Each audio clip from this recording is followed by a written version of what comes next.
Hello, everyone. Welcome to Beyond Life Paranormal Podcast. I'm your host, Russell Reynolds, and we got a good show tonight here on Saturday night. Before we get into the show, I want to quick plug an event for you guys. You can still get tickets to this event. I know she is still looking for some vendors also as well for this event.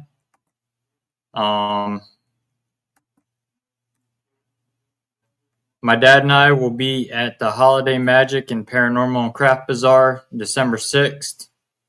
Come on out, see us, and all the vendors. We are VIP guests.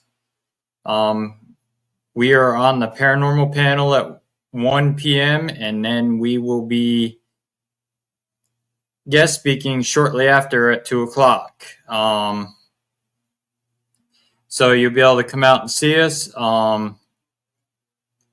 Right after the convention, you will be able to come out and investigate with us at the old B&O Roundhouse in Cleveland, Ohio. All the info's on holidaymagic.com. Come on out and you can choose whoever you want to investigate with. Stacy Lee or the owners of the Doss House or us. So make sure you get your tickets for that. And then the next day, you will be able to go with us to the diner and actually have a farewell breakfast with all the guest speakers. So check out their website at www.holidaymagic.com for all your ticket info. So without further ado, we're going to bring our guest on. My guest tonight, he was supposed to be on last week, but life gets crazy. So when you're on the road, but he's here with us tonight. He is the host of Paranormal. I got to meet him at Rock Island Paracon. Some of you may have seen his promo video for Rock Island where he was digging through the trash. He brings the comedy to the paranormal, which is always good because most of you investigators know we're sitting in the dark for hours and a lot of times nothing's happening and it starts getting boring. We're either falling asleep. We need to do something to keep our mind entertained while we're waiting for paranormal activity to happen. So without further ado, let me bring my guest on, Michael Gagliano. Hey, Mike, welcome to the show. Thanks, man. You brought up a great point. I think we all, when you get into the whole investigation thing, when I had my first experience, it was at I was at Deadwood at at a con, right? But they had like group investigations, and when I went, I had no idea how I was going to be accepted, because my mind is just so different. And I went dressed as a Ghostbuster, and I wore a mustache. I wore a fake mustache, so nobody could figure out who I was because I'm so famous, right? But it was. I could not believe how amazingly fun it was. And then after that, I went because that was my first time ever doing any type of investigation. That was like 2 years ago. Okay, so I mean recent.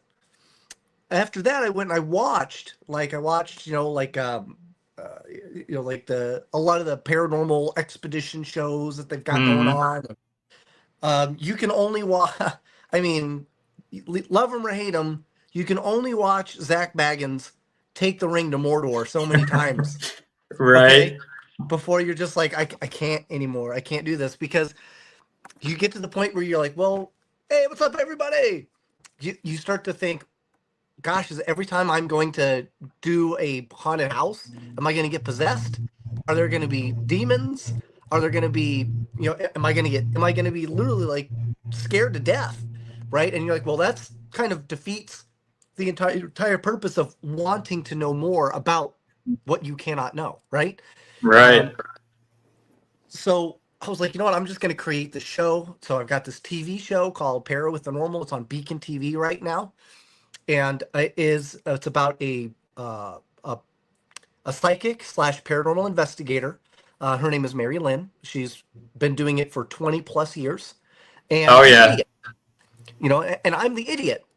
I don't know anything. But I wanted to show people that you could be literally yourself, and you're not everything is scary. Sometimes things don't happen, right? But that doesn't mean that you can't still have an excellent experience, learn something new, continue on your journey. That is your journey, right? Because I think that's the other thing too. We get stuck. We watch these shows and we think like Yep. this, but it has to be the process. You have to use this REM pod. You have to use the spirit box. You have to do the essay. You have to do these things. You have to ask the certain questions, right? And I want to show you that you can do your own, be your own person, right? Because that's what life is. Life is about you being you, not you trying to be someone Yep. else or learn from someone else, right? It's you just trying to be you and trying to get in these experiences that maybe only you can experience. So that was the whole goal. That's the whole goal of the show, and we actually just finished wrapping. That's why I was on the road, couldn't make it. We just finished wrapping Paranormal season 2. We were filming for 2 months to get this bad boy done. It was hard, but we did it. Oh wow. Yeah, I can't wait to check it out. It's great fun. If you don't have Beacon TV, you can go to streambeacontv.com, or there's an app called Beacon TV. It looks like a bee with like a lighthouse in it.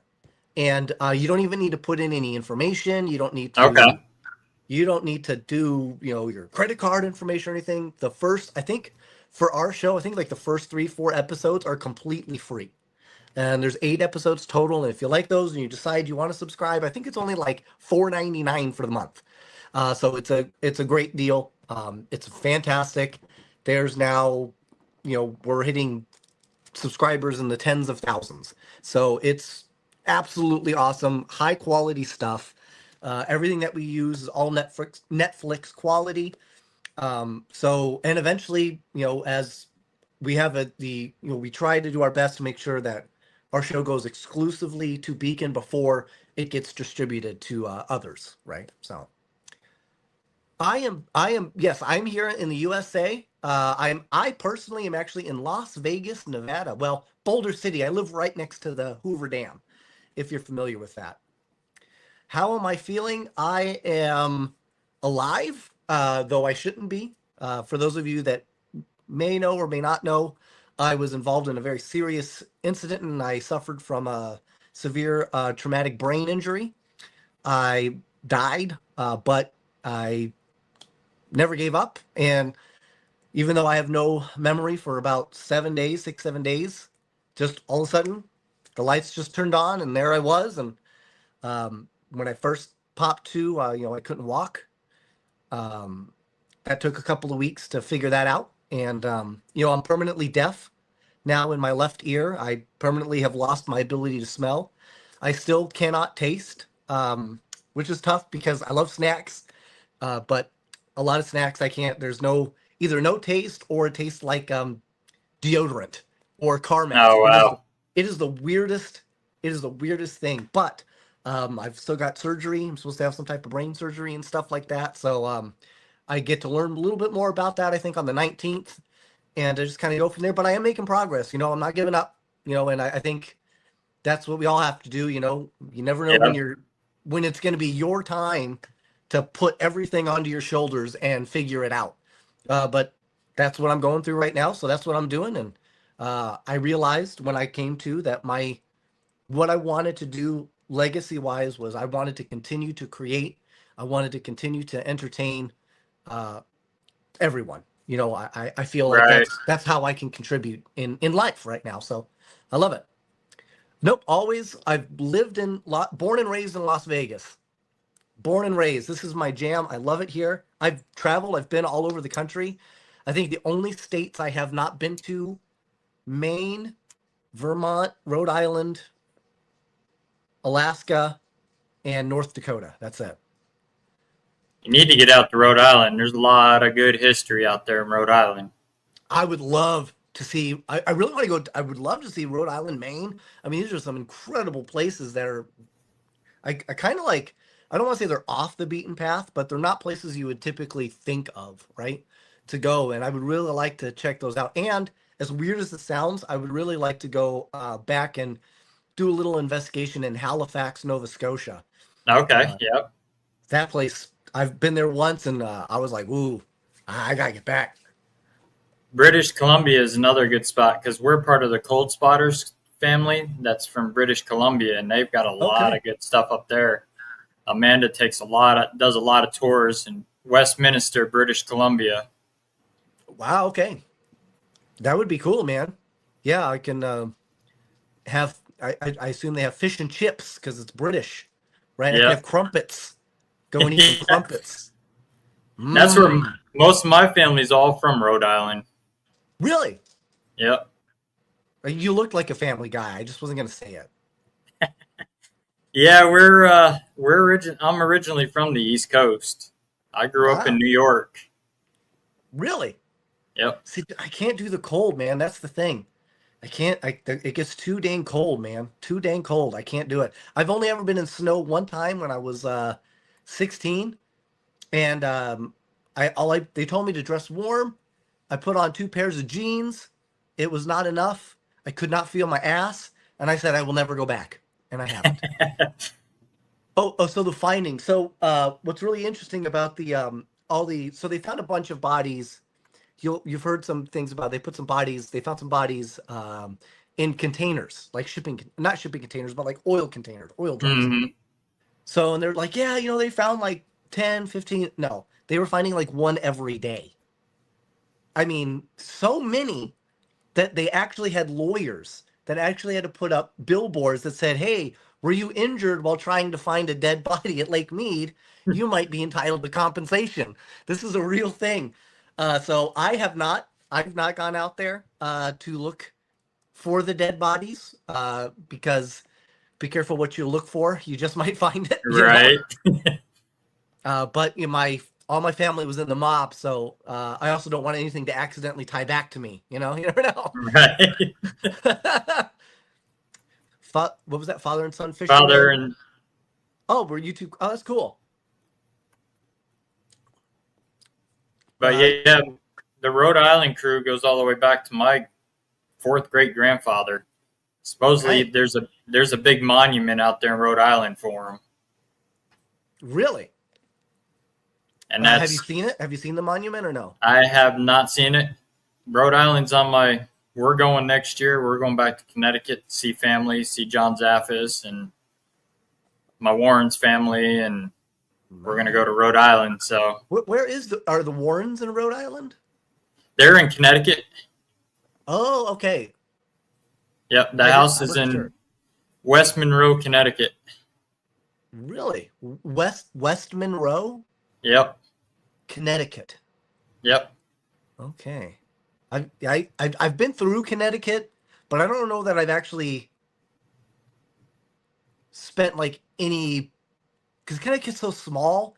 It's Yeah, like you literally can drive through Connecticut and you go, "Oh shit, was that?" And then it's gone. right. Especially because you guys are, if you're from the East Coast, a lot of things are all kind of clumped together. Yep, Out here on the West Coast, the next closest city to us is at least 4 hours to get to either. It's like 4 hours to LA or it's like 5 hours to get to Phoenix. Well, and right, it's 8 hours, 7 hours, 8 hours to get up to Reno, which is the only other large city in Nevada. Other than right. we have like a little suburb called Pahrump, and like I'm in Boulder City, which is another like little suburb, but like actual city, like Hmm. Baltimore is right next to DC, and it's all right next to Philadelphia, and it's all right next to New York, and I mean everything's like that over there. It's not like that here. Missouri's kind of like that, but like Kansas City's only like an hour from where I live. But Oh like wow. the state capital's 2 hours. St. Joe's the other big city. That's like 50 minutes. Oh, that's not bad at all. So, and then you got Springfield, which is about 2 hours. Really? So when you go, like you're in Missouri, is that right? Yep. So what's your go-to there? Like, I mean, if you still live there after all this time, I mean, why? What is it that drives you to say, "Oh man, I love this place"? It's cheaper living out here, and That's the fair. history is crazy out here. I mean, you've got your Civil War history, you've got your Mormon massacre histories. Oh, I didn't know that happened in Missouri. Oh yeah, the Battle of Crooked River, and then the Hans Mill massacre. The Or, Battle of Crooked River. yep, Man, it makes you wonder what would happen if the river was straight. right. I've actually investigated out there. I got family that owns property where the battle actually happened, where General Boggs got killed by one of the Mormons. Dang. So you're gonna have to tell me where you don't have family. Right? That- I got family all over the place. that's It's that's hard awesome. to. I'm starting to find them more and more. I found family in I get it. Arkansas. So all of my family, my last name is Gagliano, but Galliano is Sicilian, Palermo, Hmm. and all my family migrated in 1913. What got me into the paranormal book stories passed down, TV, radio, personal experiences? Okay, yeah. Well, let me start by my family, I guess. So 1913, the Gallianos, hi, they migrated down from Sicily to Milwaukee, Wisconsin, actually, which is amazing. So all my family they're all Packers fans since the 20s. Okay, so it is I guess I'm the third generation. My grandfather was there, 1913, when he was born. He started off as a Packers fan and a Cubs fan, so that's interesting. But my grandpa during the Great Depression, he was uh, had no money. He was already married to his wife, high school sweetheart, my Grandma Verney. Um, Desperately trying to find ways to make money because back then, especially during the Depression, uh, if you were in it for money, you might as well get effed because it just wasn't there. So Right. my grandfather was very, very good at pool. So he would go play billiards in Chicago as a shark. So he would go in, set people up, lose, lose, lose, then say, "Oh no, I know I can do it. I know I can do it one more time. Let me do all or nothing," and then he would just clean house. Well, he happened to do that to a ranking mobster by the name of Eddie Cellini at the time, and Eddie Cellini was like, "Hey, you're wasting your talents. I need to show you what we're doing because that's where the money is." And my grandpa was like, I need anything. I'm trying to fight. I'm trying to feed everyone. He's married. His family, he was the youngest of like 19 kids. So there's a Hmm. lot of Gallianos out there. Okay. So he wound up learning all about speakeasies, casinos, underground casinos. He ran books. My grandfather was actually chased out of a window in Chicago by Elliot Ness.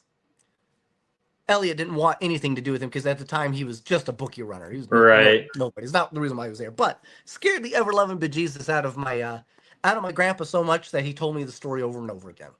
Um, After that, he got into doing the casino work. He ran casinos.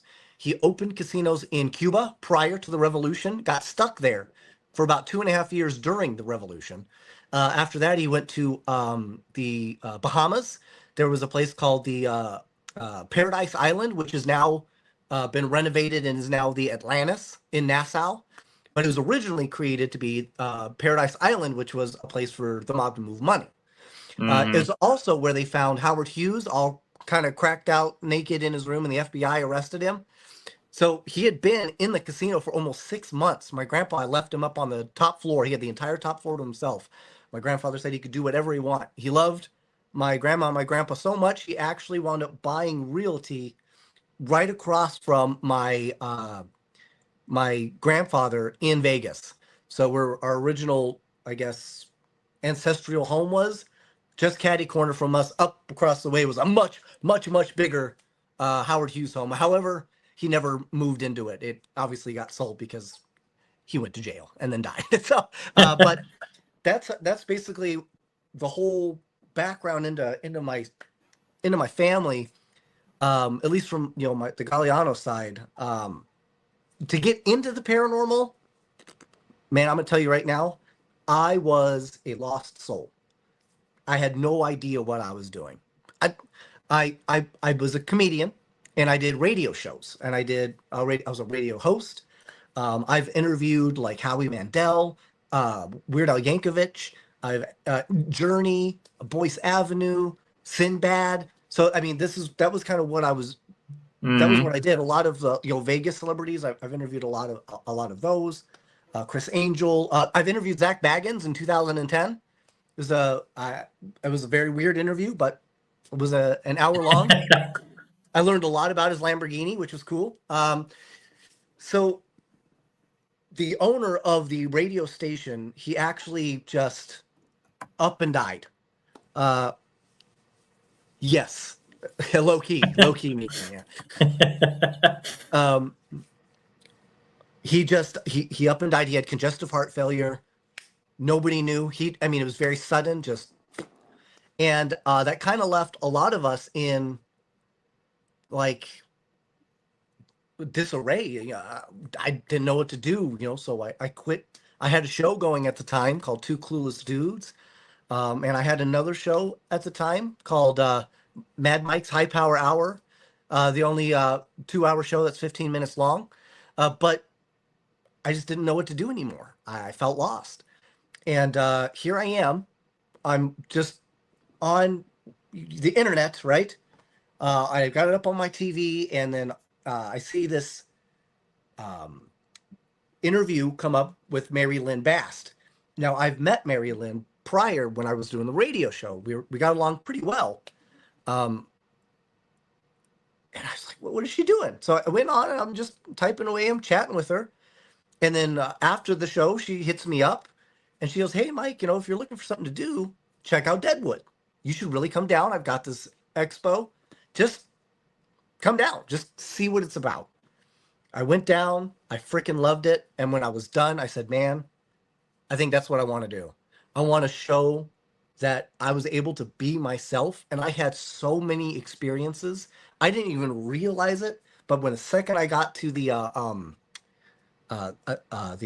Bullard, I think it's called Bullard Hotel, I went in, and where I sat down was the sheriff's actual seat back in the Mm-hmm. day.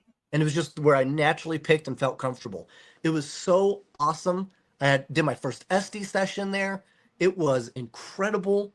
I learned so much. I saw so much. There was a brothel there. I went to the brothel, and I actually had my zipper rip off of my pants into my hand. It was nuts. It was and somebody almost saw nuts. That's how nuts. Right. Um, and I said, this is what I want to do, man. So I decided Marilyn was looking to do a podcast. So we kind of created this podcast.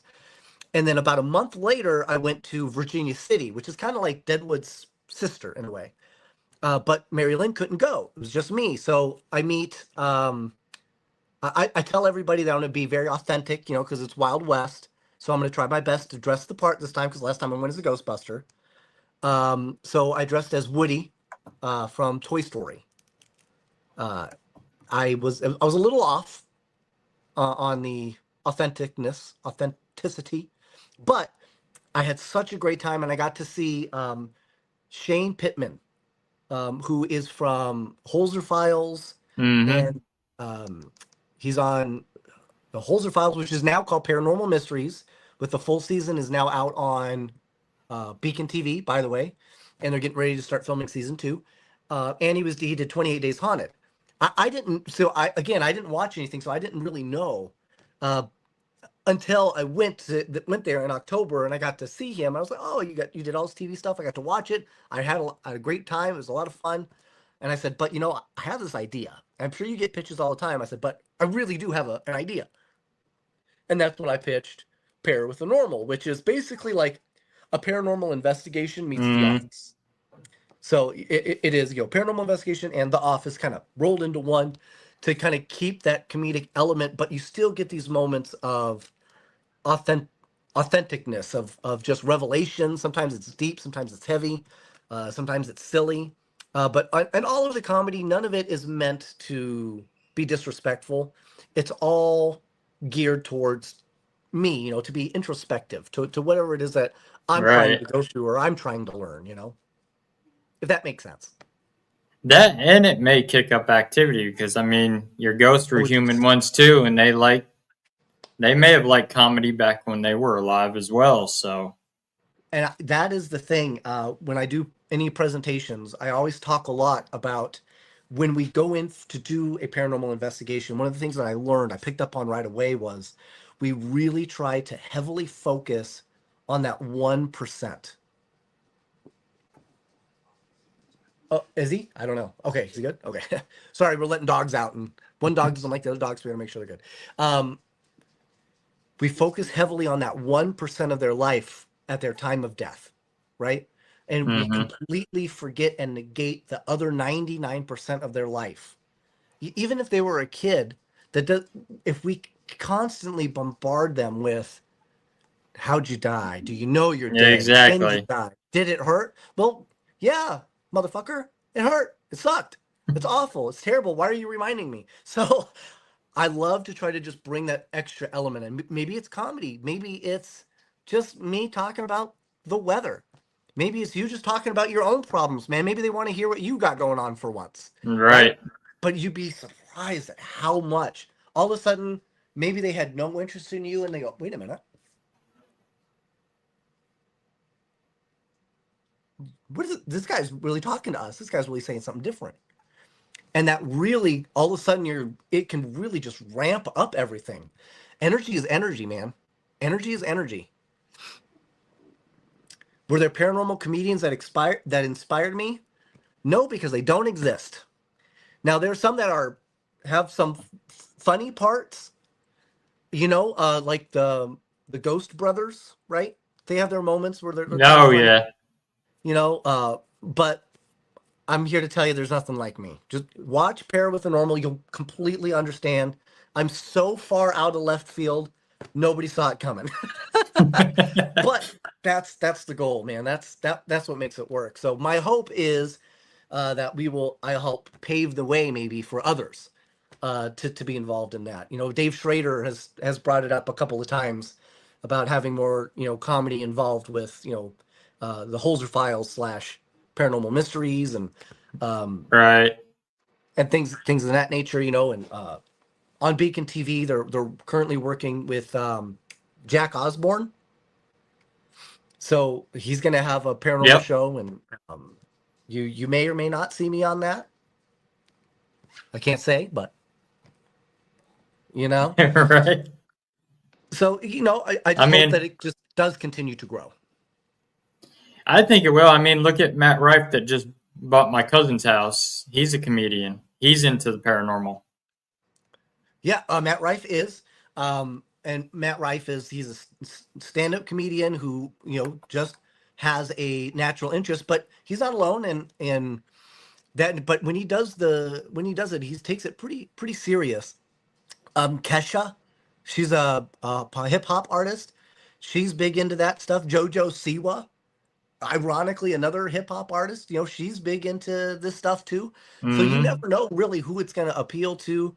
I mean, Jack Osborne, his poor dad just passed away. You know what I mean? And that Yeah. that mentally affects you. And that's actually one of the reasons why I jumped so hard and heavy into learning more about the paranormal and filming this, because the same thing happened to me. My dad just unexpectedly just done.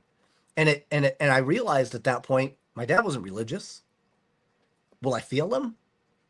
Is there anything for this life? Did he just live this life for no reason? Did he do enough? Am I doing enough to be worthy of whatever's supposed to come next? Right? Right. And I think that's a big thing as to why I think ghosts stick.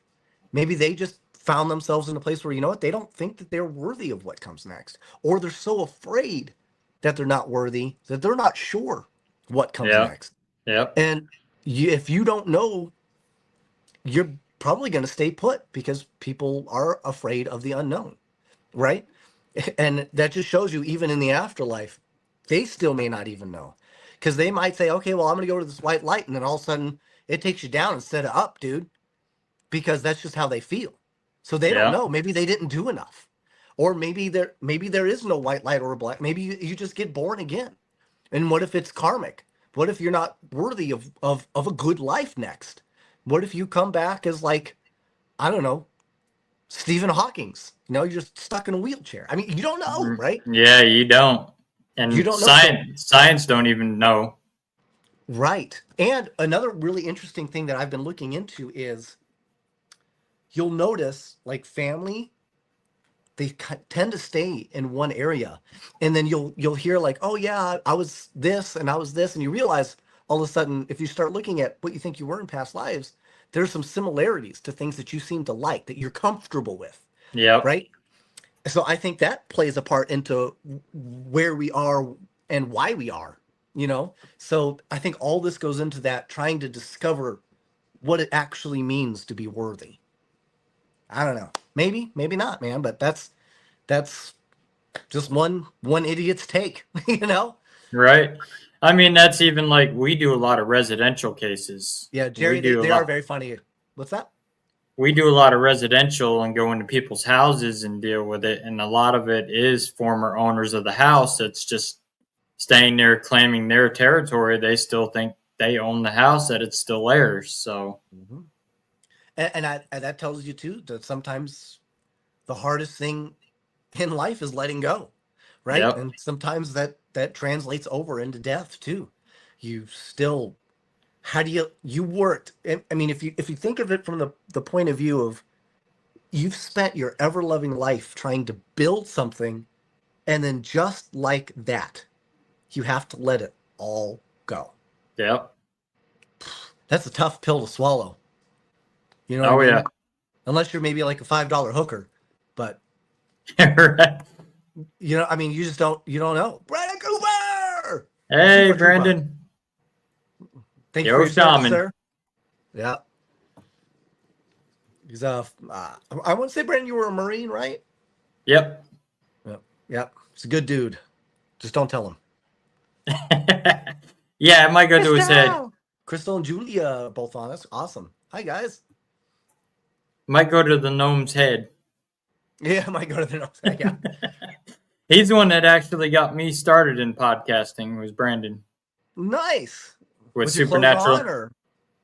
Yeah, Oh, good. Oh, good. I don't want to see that grizzly bear. But so, and I think, and so far, all we've really touched on is that ghost perspective, right?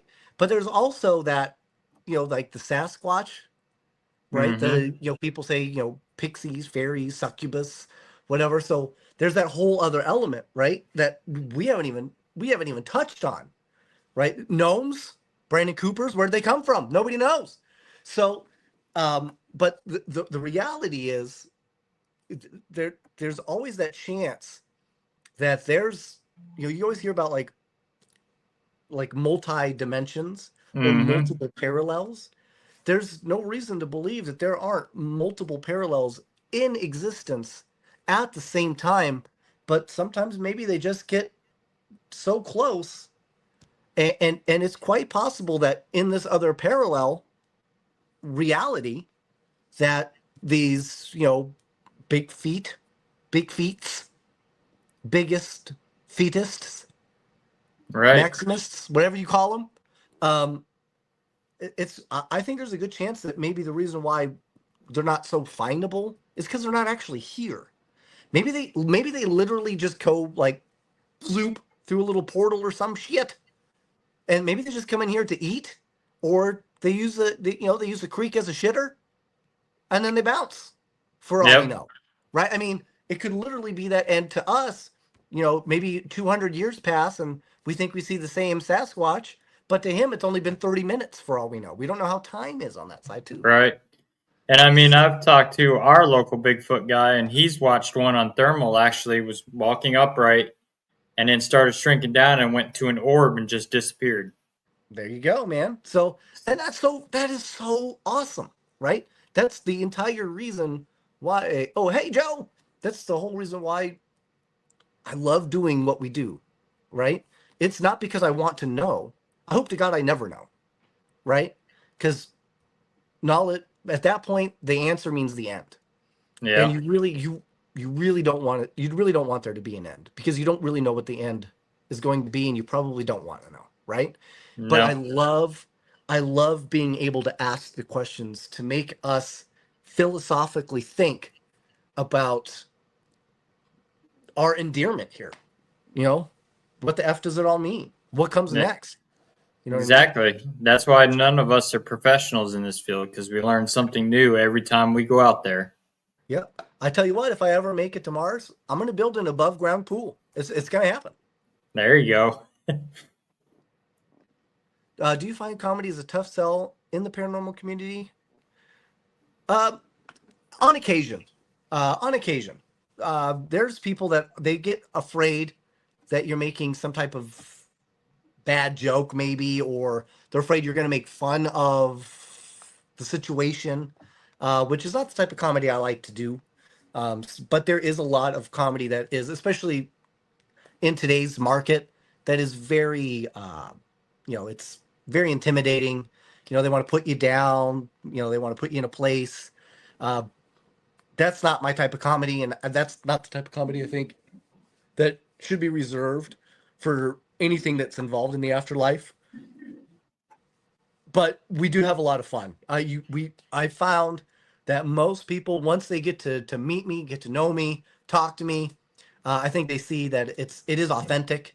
It's not just a shtick. It's just how I am and how I look at life, and that just makes it all the more sweeter to them. You know what I mean? And the amount of activity we get just ramps up incredibly. So, yeah, even the ghosts love the comedy. I'm telling you. No, yeah. Let's see here. It was that. My joke at a Bigfoot compass was, are they going to measure everyone's feet to see who has the biggest? That joke didn't go over well. It's true. Everyone is a critic, man. Yeah. Um, it's so true. I get it.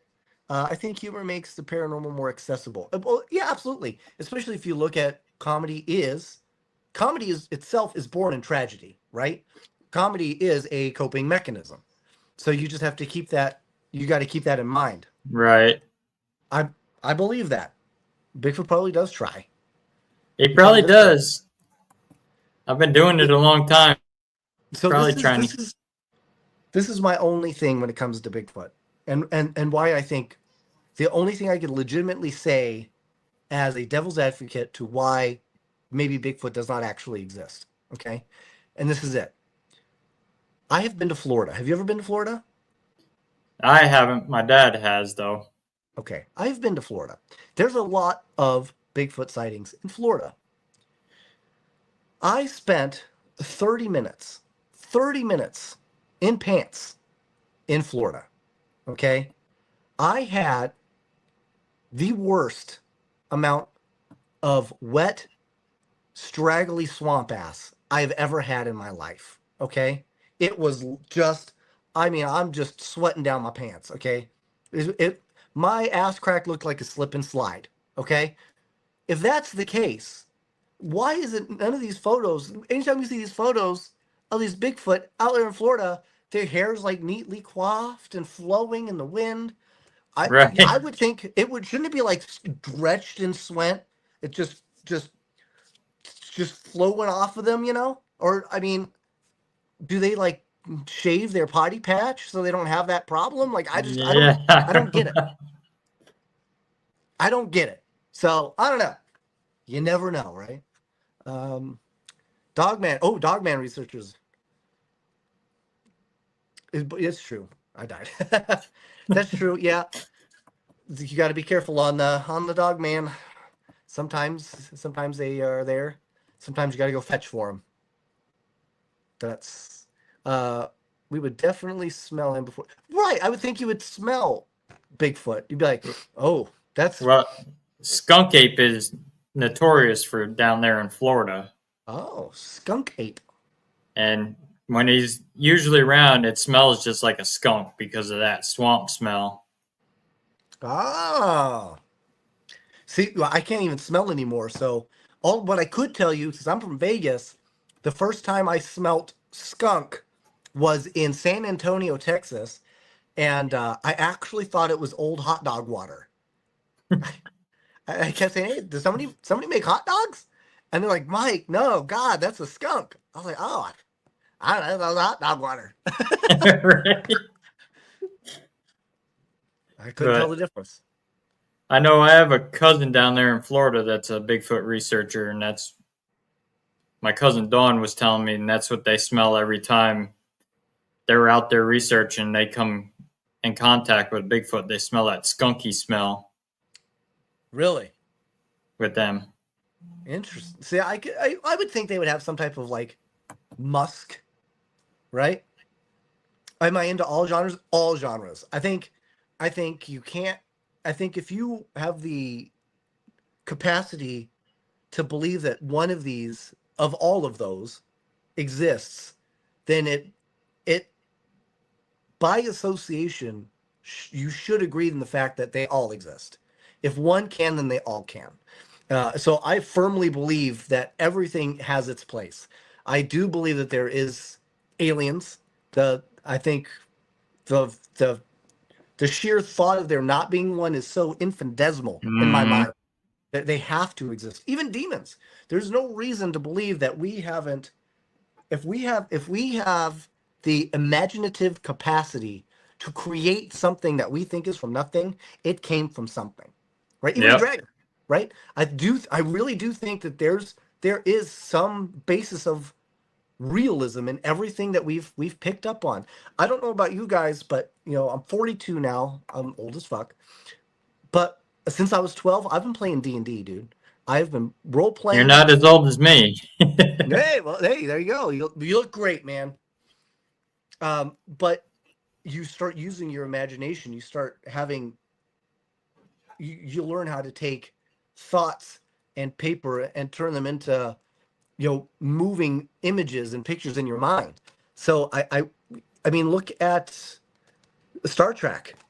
They created the freaking cell phone, man, before it was Yeah. even a thing. It was literally just a gag, but it's a real thing now. So even though it was just something, some type of concept, some type of imagination, somebody's like, "Oh, this is hilarious. This will work." Guess what? It does actually work. So I think that shows you that maybe there is some type of reality even in our science fiction, man. Right. Any Ouija stories? I've only done Ouija, however you say it. There's a lot of vowels in there. Um, I've only done it once. I think I've only done it once, so I don't have any like really good stories. But I will say it was pretty accurate. Of course, I kind of cheated in the fact that I was able to do the Ouija with psychic.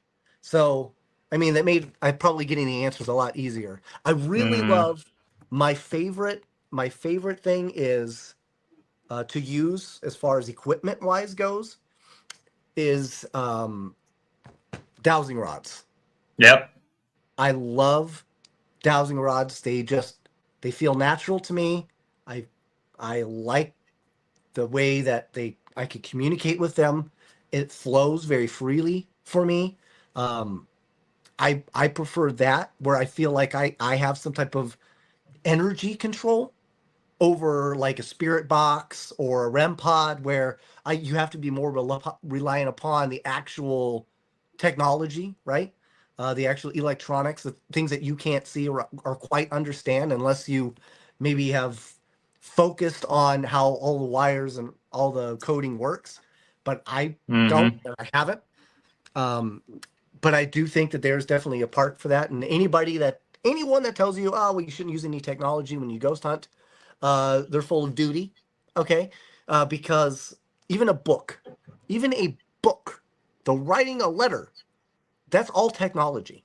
None of Yep. that existed before a certain time, right? So technology will always, it's not a, don't think of it as a crush, just think of it as a tool, and just, you have to use it in moderation with appropriateness, right? So some people, they can show up and they got like strings and they've got like 6 cat balls and they've got REM pods and they got their spirit box and they're putting on their SDs and they're hopping in a hydro tank, whatever it is that they're doing, and they're on the Ouija. Sometimes there's too much, right? There's just too much. Yep. Especially what if there's only like one ghost in there? The one ghost is going to be like, bro, what are you trying to make me do here? Is this like a marathon? Right? Yeah, right. They're like, I ain't got time for this shit. So be mindful of that a little bit. But also, like your ghosts from the 1800s, they don't know what that technology equipment that you're bringing in. They'd never seen that before. Exactly. And here's another thing too. Why do we think that that's as far back as it goes? Who's to say Right. they're easily, because at one point this all used to be together, all one big gigantic land at one point. Uh, Pangea, I think it was called. Who's to say that there weren't creatures that were? I mean, they say what 50,000 years they found um, mummies of humans fifty Yeah. thousand years old now, right? So who's to say that we can't communicate with something that has been around that long? You know, Right. or do you die from being dead? Because now we've got a whole nother problem, Yeah. right? So how does that work? Where you can make yourself paradoxical in that regard. Right. And that's like my buddy Robert Murphy. He makes old style, looks like the old style kerosene lantern REM pods That's for like cool. your older ghosts. So they recognize that as something from their time period. Yeah, and one of those things we had just talked about, comfortability, right? Yep. They're looking for something to be comfort in, comfort food, comfort feeling. Just like, we're like, oh man, I can't wait to get back to my bed. Why? Because it's comfortable. It's what you like, it's what you know. Even if it's a crap bed, it's yours, right? You are familiar with it. That's what you want. So there's very much the fact that that could be the same way. Absolutely, elementals. They Yeah. could have been here long before we were, Yeah, and maybe they just they're checked out. connected to the earth. Like Yeah, your draconian star seeds are elementals and they're connected with the earth. They're older than God. So, and it's interesting that you bring that up too. I was just looking into the hellhole. I don't know mhm. how familiar you are with that, but the happened in I want to say it's in Russia, maybe Ukraine, but I think it's Russia, somewhere in Russia. So they bored 12,000 meters straight down. So what was that, 6 kilometers, something like that? Yeah, Um, something like that. and they stopped because they were hearing sounds of what the geologists called the underworld. And it scared them so badly that they immediately ended the project and shut it up. And that whole town is gone, by the way. And it's very hard to get to, but you can still get down there. The but and some people that have gone down there to actually just kind of feel around, they've said they can still hear it at night sometimes. Those screams that come up from underground. So Mhm. Lord knows what's really down underneath us, guys. We don't know. That's the beauty. What is the oldest ghost you may have discovered? At this point, I would probably say I'm probably right around that 1800s mark, probably like 1860s, right in that maybe even a little bit before, maybe just prior to Civil War is probably the earliest that I've had experiences with.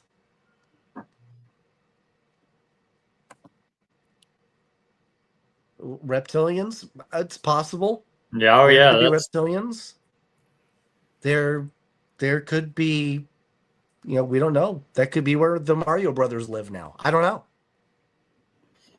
we've had our experiences with one of the reptilians, the draconian star Straight up. seeds in somebody's house, which they're brought in either to do harm or do good for somebody. In Hmm. that case, it was brought in to do harm, and we actually caught it on camera in one of the rooms, Really? and it looked just like a human, upright, wearing a t-shirt, but the chest and everything didn't look right. It was all sunk in, bald head. Wow.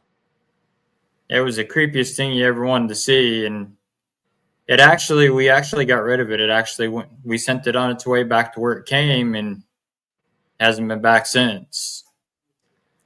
Yeah, I mean, I think this is something I had some very interesting experiences when when I was younger, when I was a kid, that were so they're so wild that you would only think that they existed in your imagination.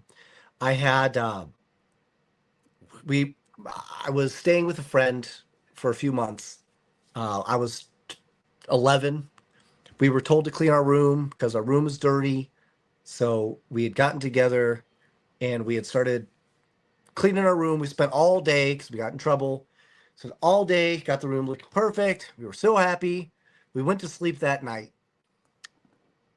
We both had the same dream that this creature came through the window,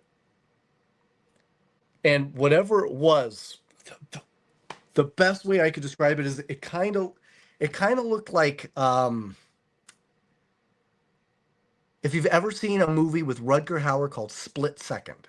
Yep. There's this zodiac based monster in there, but that's kind of the only way I could describe it. In it was just large. It had talons and it had teeth and just giant eyes, and it came into the room, and it was like it was looking for us, but it couldn't find us because we were sleeping, we weren't moving, and it Mm-hmm. tore our room up, and then it left. I woke up, our entire room was effing destroyed. There were claw marks all along the tops of the wall, along the walls. The blinds were shredded and on the floor. Our toy box was completely destroyed, and we got in all the trouble. Um, but if it weren't for the fact that both myself and my best friend Stevie had the exact same dream and said the same thing to his mom before we even got a chance to talk to each other, was Mm-hmm. was nuts. But as you get older, you go, well, it's in your head, right? It's imagination. Yep. That's what cartoons are made of. And then you get into becoming an adult. You get into trying to root more into what we call reality, which is seeing only what's right in front of us, the here and now. Focus on the here and now, on your rent, on your food, on your bills, on your house, on your car, on your family. And you start to forget about all this extra just space that's up in your Mm-hmm. head that you're not using anymore. But guess what? It's still there. You've just shut it off. Right. Have you ever seen someone's or things eye change? I thought you were going to ask me if I've seen someone's thing. Unfortunately, yes. But eyes change. I have not. I can't say I've ever seen that. I know I have. I mean, I've dealt with people that are under partial possession, full possession. So I've seen their eyes roll in the back of their heads, their eyes change black. I've seen stuff get scratched into them. Yeah, I've seen scratches. And I think a lot of it too is we also have to understand that when we go into these type of things, and we get so focused on possession. Well, there's also something called channeling, right? So it's Yep. two sides of the same coin, but they are different, right? It's just channeling is more akin to method acting, whereas possession is you have no actual control of your emotion or your body, Exactly. right? So they are two very different things. Uh, I think like The Shining to me is a good example of maybe something that started off as that channeling as like a method acting, but then slowly grew into an actual possession, because that's one of the Right. ways that kind of dig you in. So I think that's the other thing too, is when you get into something, you feel like something like that might be happening to you. That's a great time for you to go, okay, back to reality, back to rent, back to home, back to family. Realize that you're still you, and that whomever or whatever is attempting to do that to you needs to take a time out. Yeah, because like you said, plus it's all intentions is how Oh, like Granny. your intentions are set. I mean, if you're gonna do it with the mindset with bad intentions, chances are you're gonna deal with something bad. Right, it's true. Right, yeah, your intentions, the way you feel, and that's a lot of the times I've done these incredibly scary. I've been in some scary, scary places. Yorktown Hospital, Yep. Eloise Asylum. I've been there.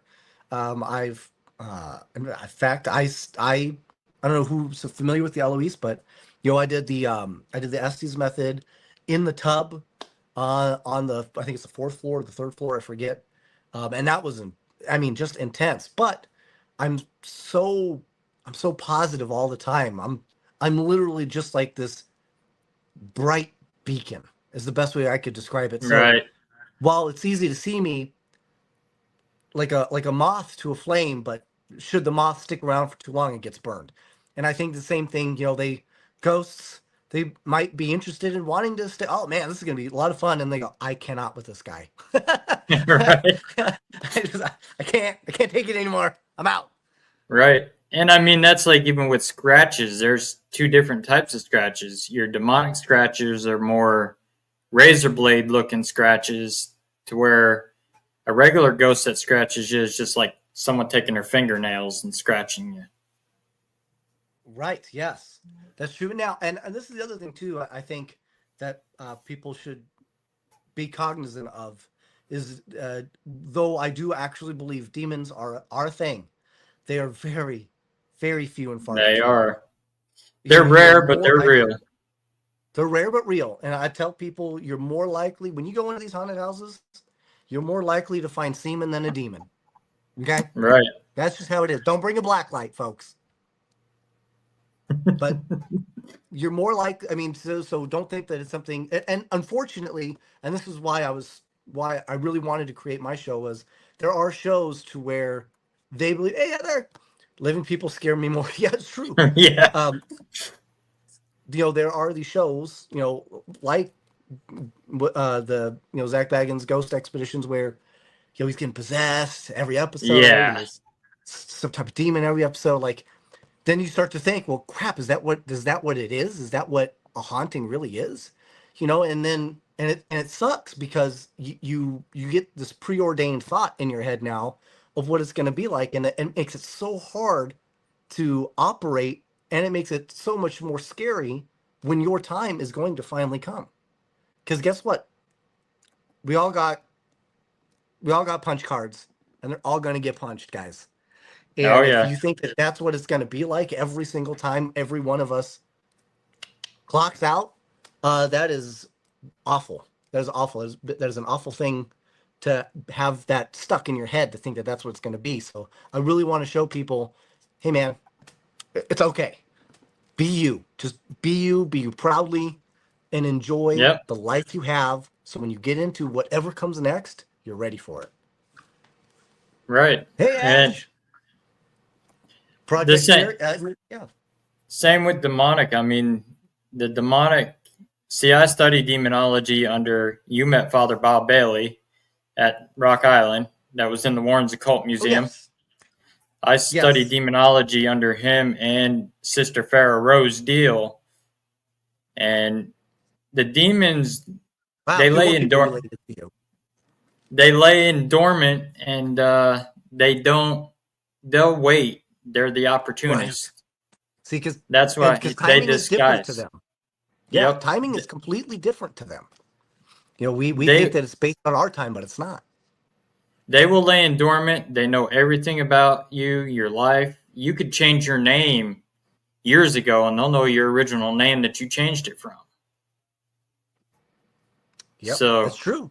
That I mean, because to them, we spend our whole life, and we think everything has got to be done right now, and um, they're on just a completely different wavelength, man.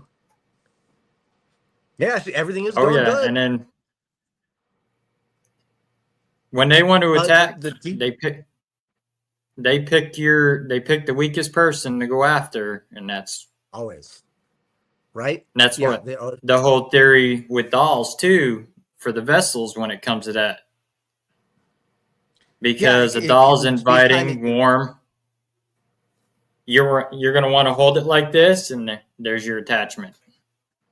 Yep, or maybe they're just waiting for that right fit. It's got to be the right Yep, fit. You know what I mean? They got nothing but yep, time, right?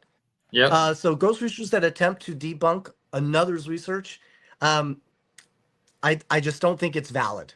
That's my biggest problem with something like that. Is I think it's just not necessary, because we can call it research, we can call ourselves investigators, but the reality is none of us are experts. There's no actual Yep. science. Anybody says that they're psychoscientists now, or they've gone to school for these things, it's all made up shit, right? I mean, we're all just kind of making shit up as we go, because that's what we do. Is how we do it. I Yep. mean, for all we know, we were all trying to ride on squares before we realized a wheel was better. You know what I mean? So we don't. It's all a learning process. So I think if somebody really has to go out of their way to debunk, man, we could debunk anything and everything. We can come up with excuses or justifications as to why something is a certain way or not. That's fine, but that's not the point. The point is about the journey, the experience, and the feeling. And does what is being said to you, does it resonate to you? Does it indicate to you, right? So I like watching the people that are showing, hey, this is what I felt, this is what went on, because that indicates to me, or it doesn't, right? And anybody that's attempting to debunk it, if I have to watch a whole show on why you trying to say this person is baloney, then that makes me think that, well, if you think this person's baloney, you're going to think everything's baloney. You're just Right. you're just being pessimistic. Now you're trying to take you're trying to say that science is everything, right? And that belief is nothing. But it's a lot like religion and science. They're the same thing with being two different sides of the same coin. People that are very religious, they get into religion because they want to believe, but they don't want to know. And then you've Right. got science. People that believe science is the way are people that want to know but don't want to believe. Okay. The reality is it's somewhere in the middle. There's always going to be something in the middle. So I would say go off of exactly. Go off of your own personal experiences. Go off of what you feel. Go off of the vibe, the feeling. How many times have you heard somebody go, "Man, I just got this feeling. I got this thing in my gut." I love that. I love that. And maybe sometimes you'll find some people that have some type of scientific equipment, and they go, "Hey, I picked this up. I picked this up. This is pretty incredible." And you're like, "Wow, that's awesome too." Both can work. Yep. That's that's what I would recommend. That's the whole point of taking notes, because say you go, we'll use like Waverly Hills for example. It's true, Ash. Say Yep. you're going there the week before, you take notes, and you say your buddy's team's going there the next week, then you can take they take notes and you take them, you compare your experiences, and then you both are maybe experiencing the same thing. That's something legit. There's no way to debunk it if you both got the same thing logged down at once. Right. And the thing is we all we all operate mentally on very different spectrums, right? Yep. And I don't mean that from an autistic point of view. However, autism is a thing, and that is also on a spectrum. But I mean us in general as people. You'll meet people all the time. Man, he's always grumpy, or he's always You're angry. right. He's always happy. This person can't pay attention. So we all operate on different spectrums. So we could literally see the same thing and have two different thoughts, right? So how do you? And so that's where the debunking thing can be so hypercritical from just one person's point of view to destroy another person's point of view. But it could be completely different for somebody else. So go and experience. And if you do meet somebody that you like, a stranger, and they were like, "Did you see that?" And you're like, "Yeah, did you see that?" That connection, dude, you can't buy that. That's a beautiful No. thing. Yep. Yeah, and we had something similar like that at Waverly when we were walking back for the night. One guy and myself both seen this figure come running straight at us and blew right between both of us and then just disappeared. And we were both left looking at each other like, what the hell was that? And that's awesome, right? And you go, "Holy mother!" That and sometimes that's like this unspoken thing you could have with that person, and maybe you meet them 5 years later, and you go, and Yep. you just have that connection, right? I Yep. love that stuff. Some of these people in here, I've met, I've talked to, we've shared experiences with. Heather, Crystal, Julia, they all went to the Cajun Country Paracon. I'll be at the next Cajun Country Paracon. I think it's in April. I'll have a VIP. There'll be a VIP party where we'll do a little investigation with everybody. Same with Ash. I don't remember if I saw you there, Ash. I think so. I hit my head, so my memory now is all kinds of wonky. But you meet incredible people when you do some of these Oh investigations, yeah. and maybe you don't see a lot, but you still get a lot of connections, even if it is on a personal level. So, man, just go and enjoy. Just enjoy. Be yourself. Yeah, I mean, look at Rock Island. I ended up getting the total of how many people walked through that door. We were over 4,000 That is so absurd, that right? came through there. Yeah. Yeah. You know what's funny is I actually didn't even get to. I didn't actually go to see the doll, because it was so hot in the Rock Island, and Yeah, it was hot. because of my head injury, I have a hard time.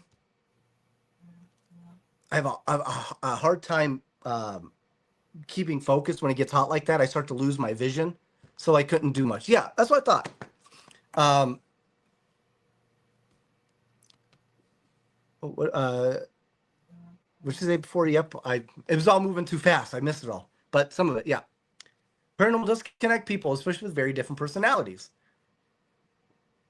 Thank you, Ash. I appreciate that. I'll be at Cajun Country, and we're gonna have a lot of fun. I'll also be at Booze on the Battleship 2, which will be great.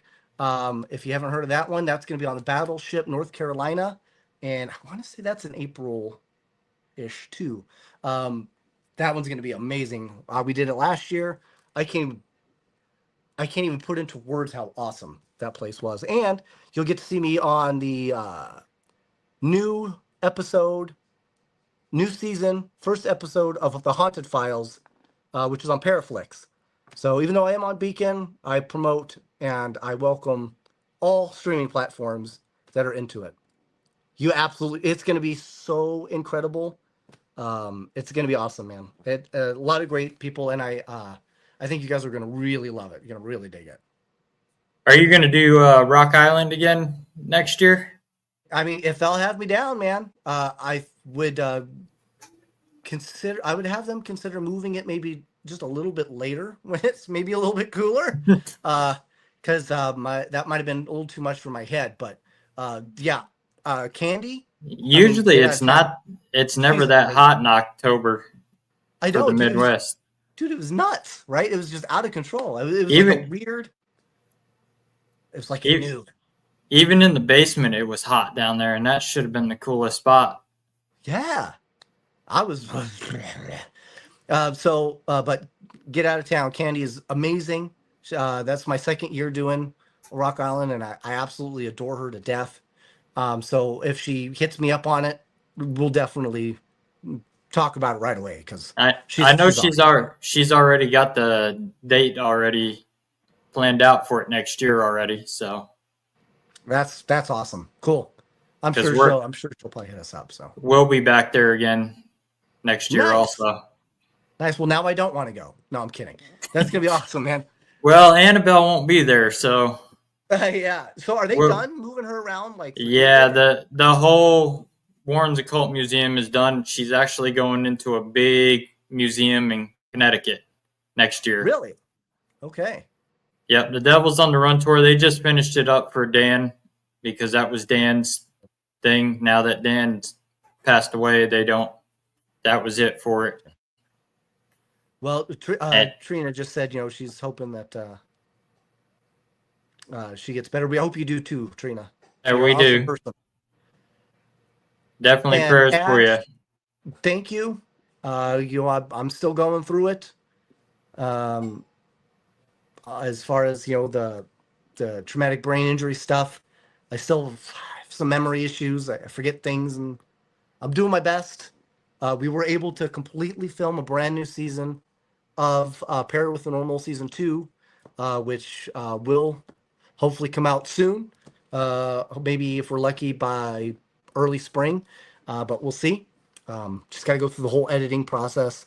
Turns out there's a lot to it, but Oh Lost Film yeah, I Production. bet. This is actually my company, myself, Mary Lynn, and a couple others, Mike Ritchie from Charm City Paranormal. We all got together to kind of help boost what we can create, how we can create, and the time in which we can create it. So um, we're very excited for that. We're very excited for this will be our very first project, full from start to finish, along with some others. We did some great stuff in Louisiana.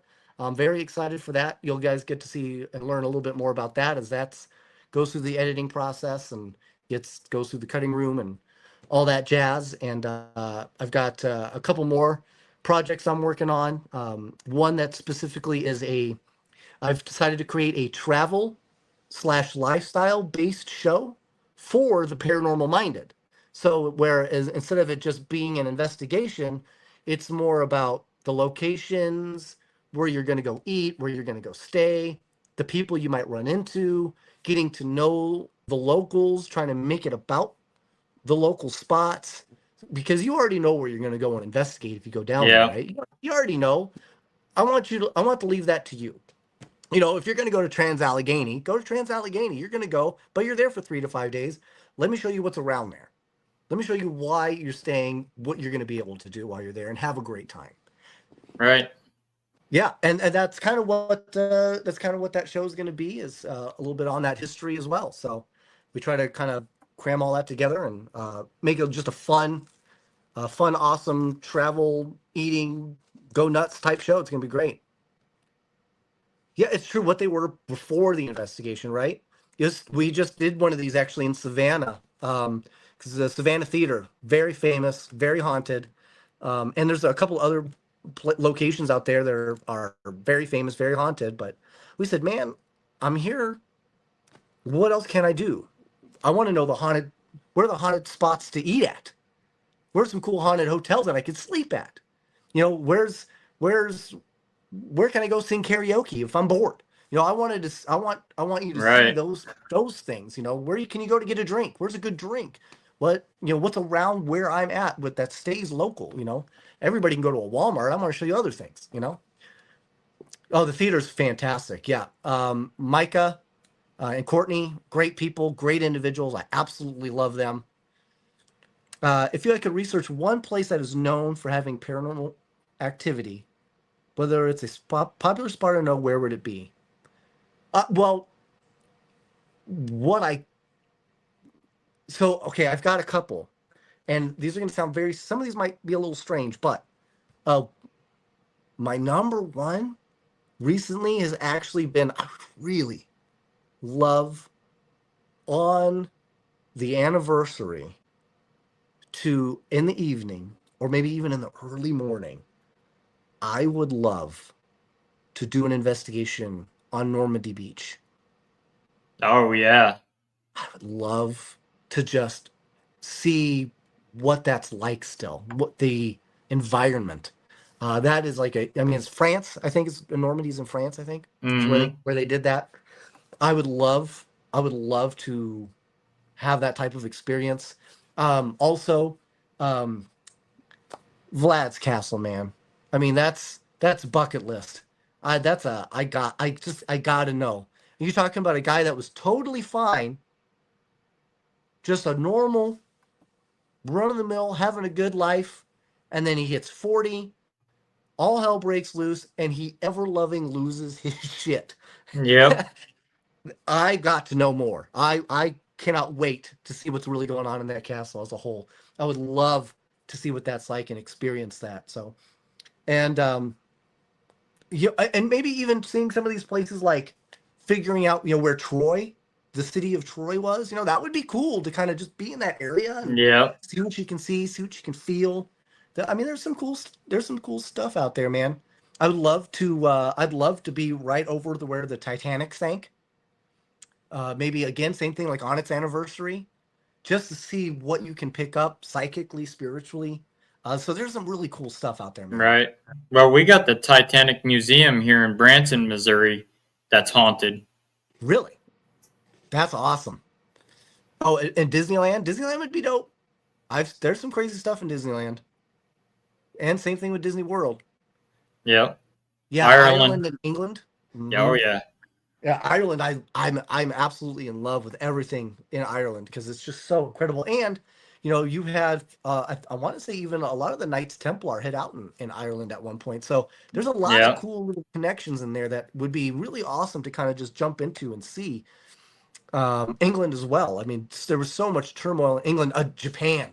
I would love to go to um, where the Battle of Sekigahara took place, Oh which was yeah.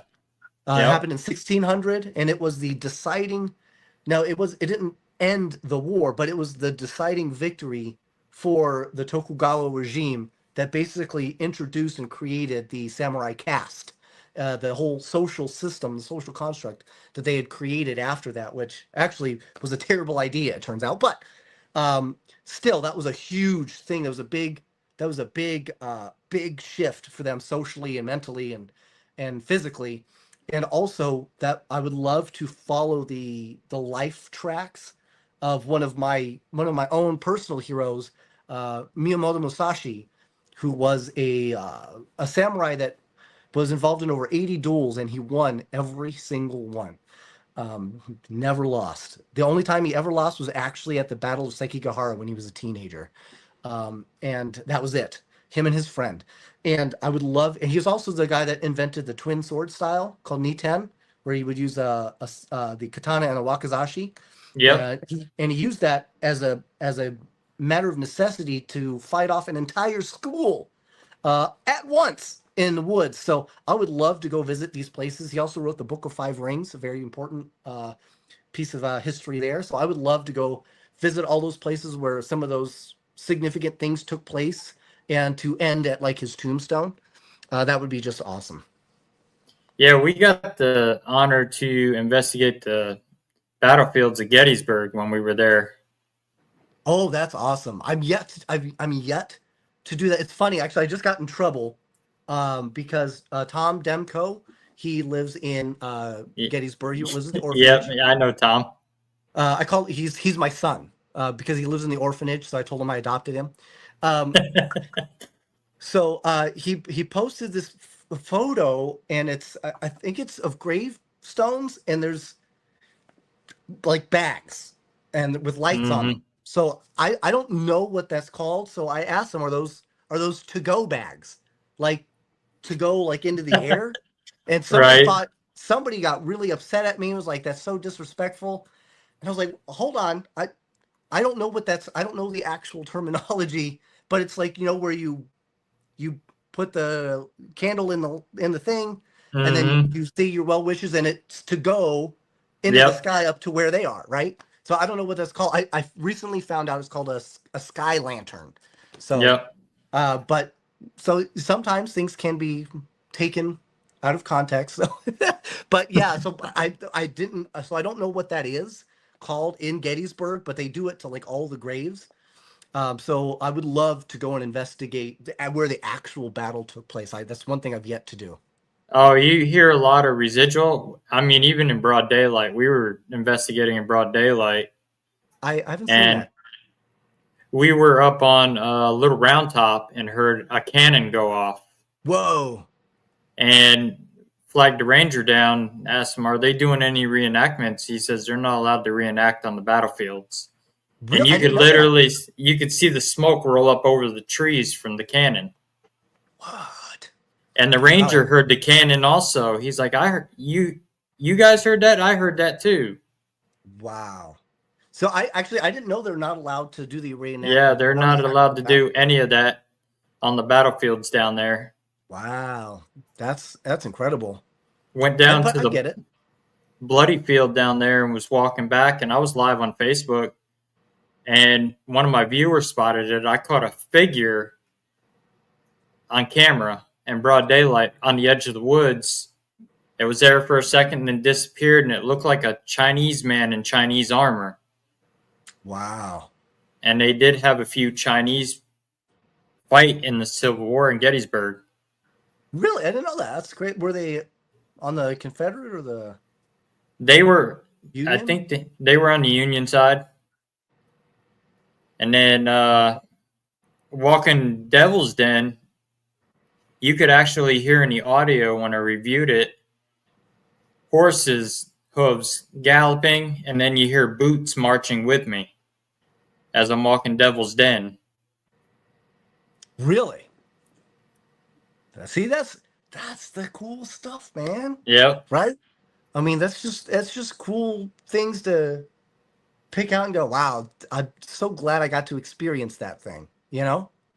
That's why that is the whole reason why I tell people if you've never done an investigation, go.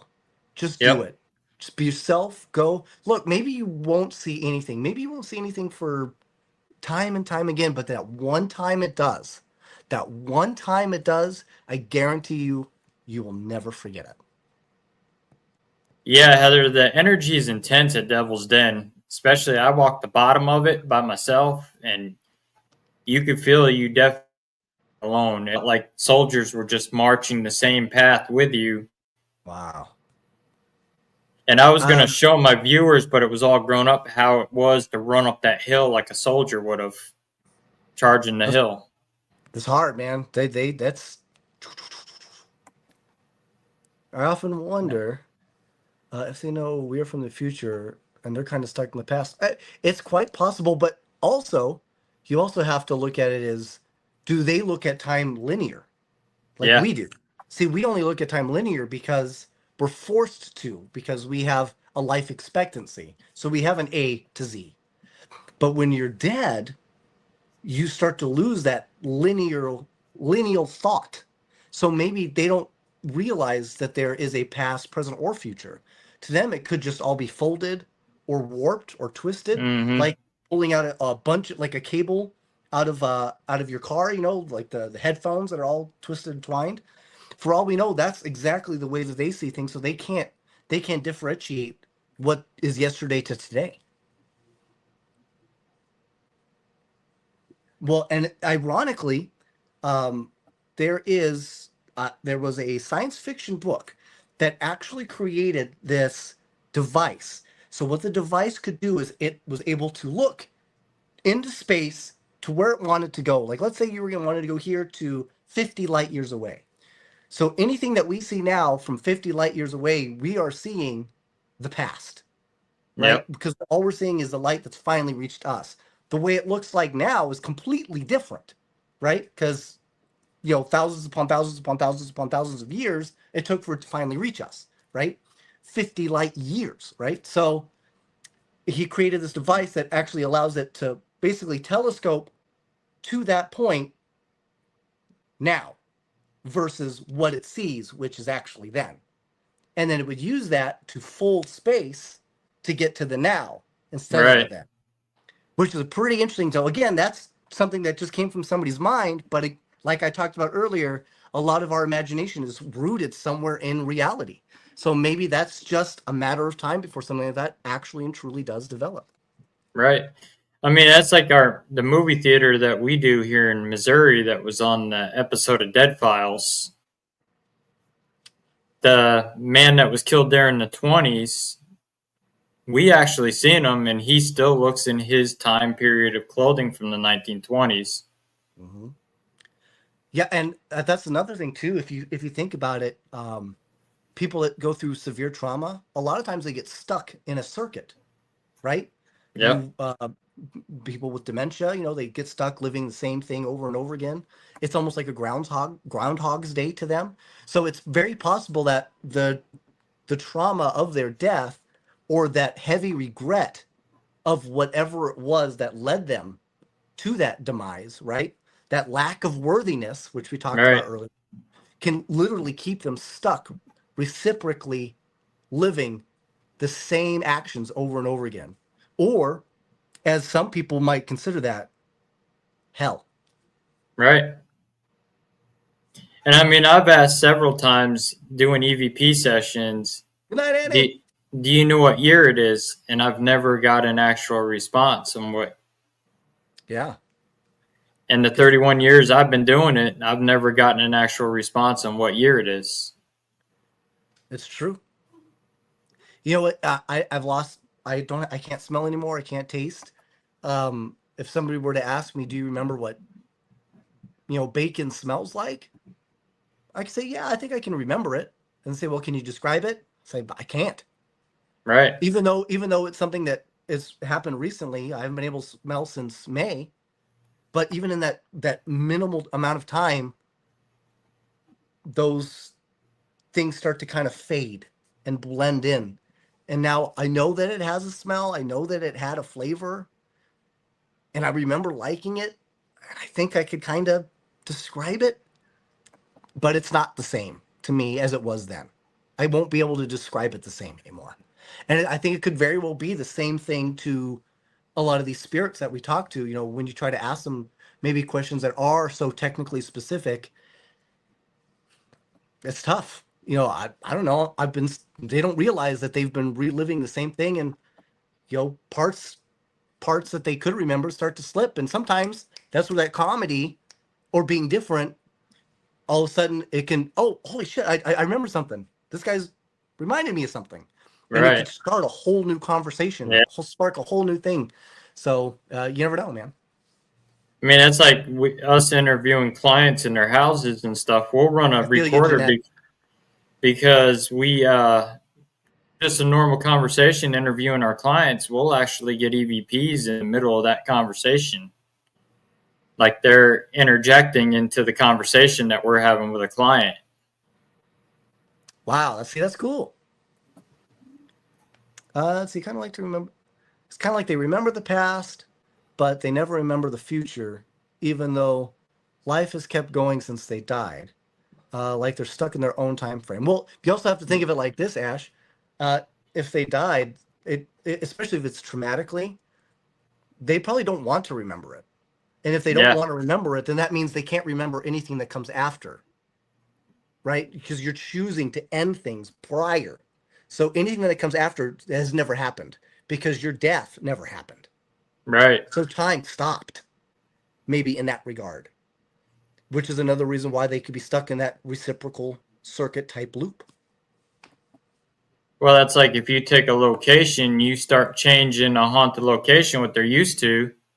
That's why it kicks up activity so much because you're taking what they're used to. Their atmosphere is changing. Yeah, exactly. Exactly. And Jeanette, I get it. You know, mine's not from COVID either. I have a traumatic brain injury and it's mucked me up. Sometimes I don't get savory and I don't get salty, but I do get sweet sometimes. And I don't get sour either, which sucks. But so question, why do you think they stay and don't move on? Well, Ash, I think there could be a lot of answers. I don't think there is just one answer. You know, it's like you know, an accidental win. You know, it could have been a lot of factors that allowed you to get Yeah. first place in something. You don't really know. I think it's the same thing with them. But for me, I think one of the things that I like to look at is it one of those things where they didn't feel like they were worthy enough of what comes next? Did they feel like if they attempt to move on, that they did such a terrible job in this life that they are concerned that moving on to them actually means, you know, maybe it means going to hell. Maybe it means nothing. Maybe they don't get a chance to go to heaven. Maybe they've screwed up. They feel they've screwed up so bad that there's no other recourse for them but to stay here because this is what they remember. This is what they were last comfortable with. It's possible.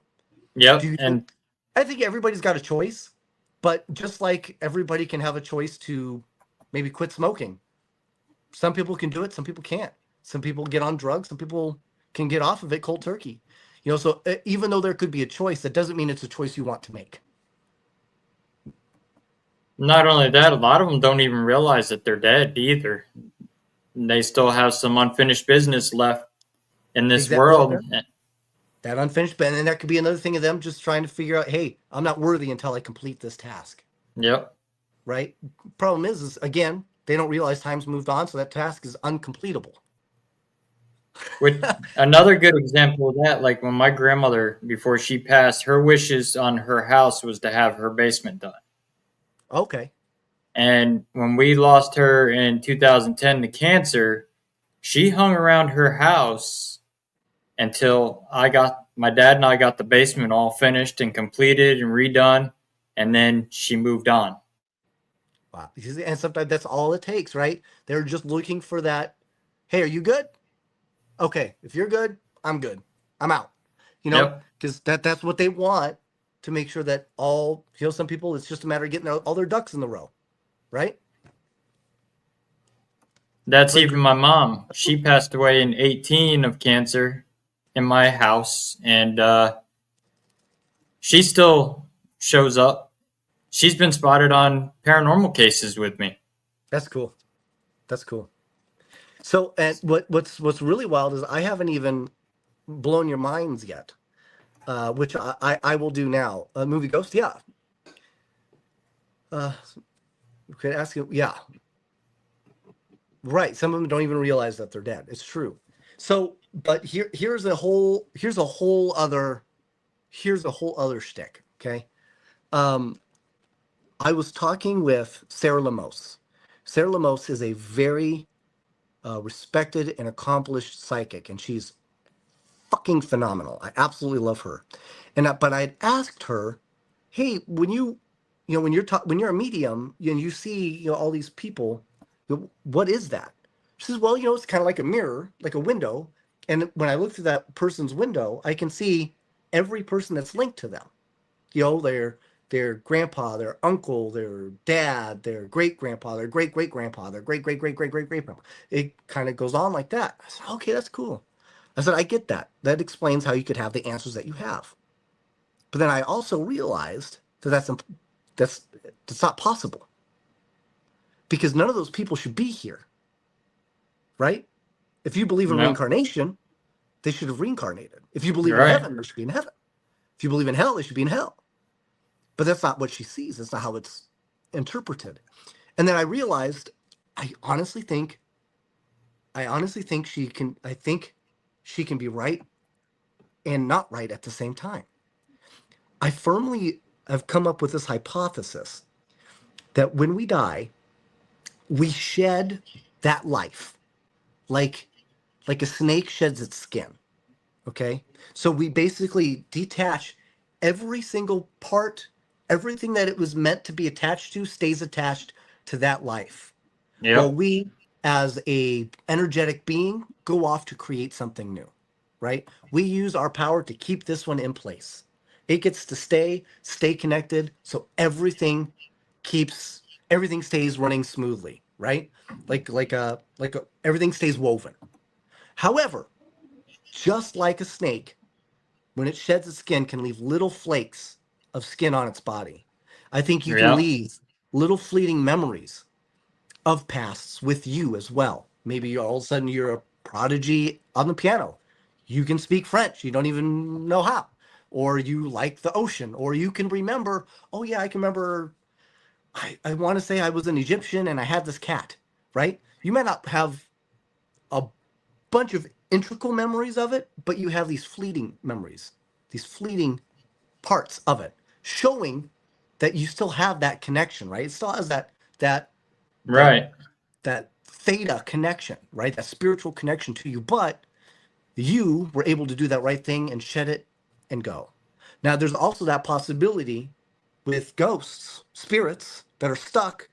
They don't shed and go. They just stay. They don't want to shed because they're afraid. They don't know if they're worthy. They don't know what's going to come next. Maybe there's karmic. Maybe there's karmic retribution waiting for them. Maybe Yep. they're going to get stuck in the same thing that happened to them this time. They don't want to go through that again. Maybe there is a hell. They don't want that.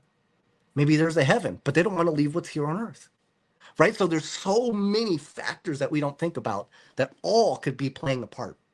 Right. So I'm not saying that what I'm saying is accurate. I'm not a scientist. I'm not religious. I don't have the facts for anybody, but it's a great thought process for us to talk about, right? Yep. Exactly. That's even like shadow figures. Everybody believes shadow figures are to be evil. That's not Nobody asked 100% you, true. Russell. Okay. God. No, but you're But right. Absolutely. You're totally right. what if when they were alive, they were wearing something black and they died in something black? And that's what they came back as something dressed in black. So now they're interpreted as something evil as a shadow figure when they could just be a regular spirit. Absolutely. And also you have to look at black, especially here in America, England, or America, Europe. Black was the color of mourning, and Yep. black was probably the color you were buried in. So to you, that Yep. may have been That was your Exactly. honorary garb. You go to China, you go to Japan, that it's the reverse. It's white, right? So Yep. that could also play a part. Like if you watch a lot of Japanese horrors, they're not in black; they're in white. You look at The Yep. Ring, you look at the Grudge. They are wearing white because that to them was what is symbolic, not black. But here, it's black. It's very different. Let's see, Ash. What did you say here?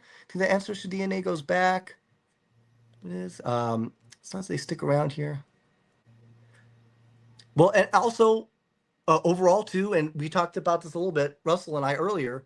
It also could have to do with your own levels of spiritual comfortability. You know what I mean? Maybe you just liked England. Maybe you liked America. You want to stay. You want to. Maybe you like farming. You want to stay around animals. You don't want to wind up in India, working at a street corner, eating from a diaper, or whatever it is that they do there. So Right. you find places that you are comfortable with, or maybe where a religion is that you did like, that you were comfortable with, is more prevalent. So you try to stick to those areas. You know, I just situation where man went crossover because he thought he wasn't going to be accepted. Right? It's about finding out if you're worthy. Think about it. He eventually crossed over, and sometimes all it takes is just taking a moment to see your own line of reasoning, to realize, okay, well, maybe I am overreacting. Maybe Right. it's time for me to move on. Maybe it's time to go. I just leave this behind and just be better off. Sometimes you can make that realization, but not all of us. Maybe obviously not all of us will. And that's where us investigators that come in to actually help that spirit. Like one case we did, there was a man there that was trapped there. He was killed in a car accident, and he thought his family was there, but his family has already crossed over. So it took us helping him, and he finally went on his way. There you go. Well, I have a great answer for you. I would pick any place where paranormal investigations happen often, because I would do everything I possibly could to fuck with them. It would be amazing. Hopefully he did. Hopefully he did, Ash. Well, that's like that one meme that was on Facebook. Don't come to my grave when I'm dead. I'll find you. I'll be the one chasing you up the stairs when you turn the lights out. Right? Um, I think it's cemeteries are a very interesting thing to me. I didn't think much of them, but since I had my near death experience, or whatever you want to call it, I can actually uh, find cemeteries before I pass them, and it was pretty shocking to Mary Lynn, who was driving, because I can't drive because of my eyes anymore. Um, because I could be like, I could tell her we're coming up on a cemetery. I could feel it, which is so funny because I don't think of cemeteries as a place that I would want to go and investigate, because I don't think there's any reason for a ghost to really be there, right?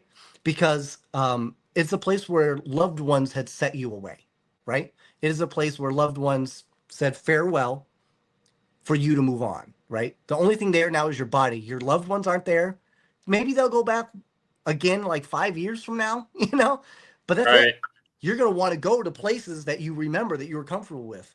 You never saw your burial plot. Maybe you bought it. Maybe you saw it one time, but that's not going to be enough for me to go, yeah, you know what? I'm going to move in. Right? This sounds like a terrible idea. Yes, I would absolutely prank people. I would have so much fun. Oh Do you yeah, that want? would be fun. Oh man, I do. Oh, wait a minute. I think I do remember that. Like he fell behind it. Yeah, that's right. Yeah, yeah. Yeah, He fell behind the freezer. Yep. dude. That's nuts. Oh, and that's the thing. Like weird deaths can happen, right? Like the guy that played the engineer from Star Trek movies, the new Star Trek movies, the Russian kid. He uh Okay.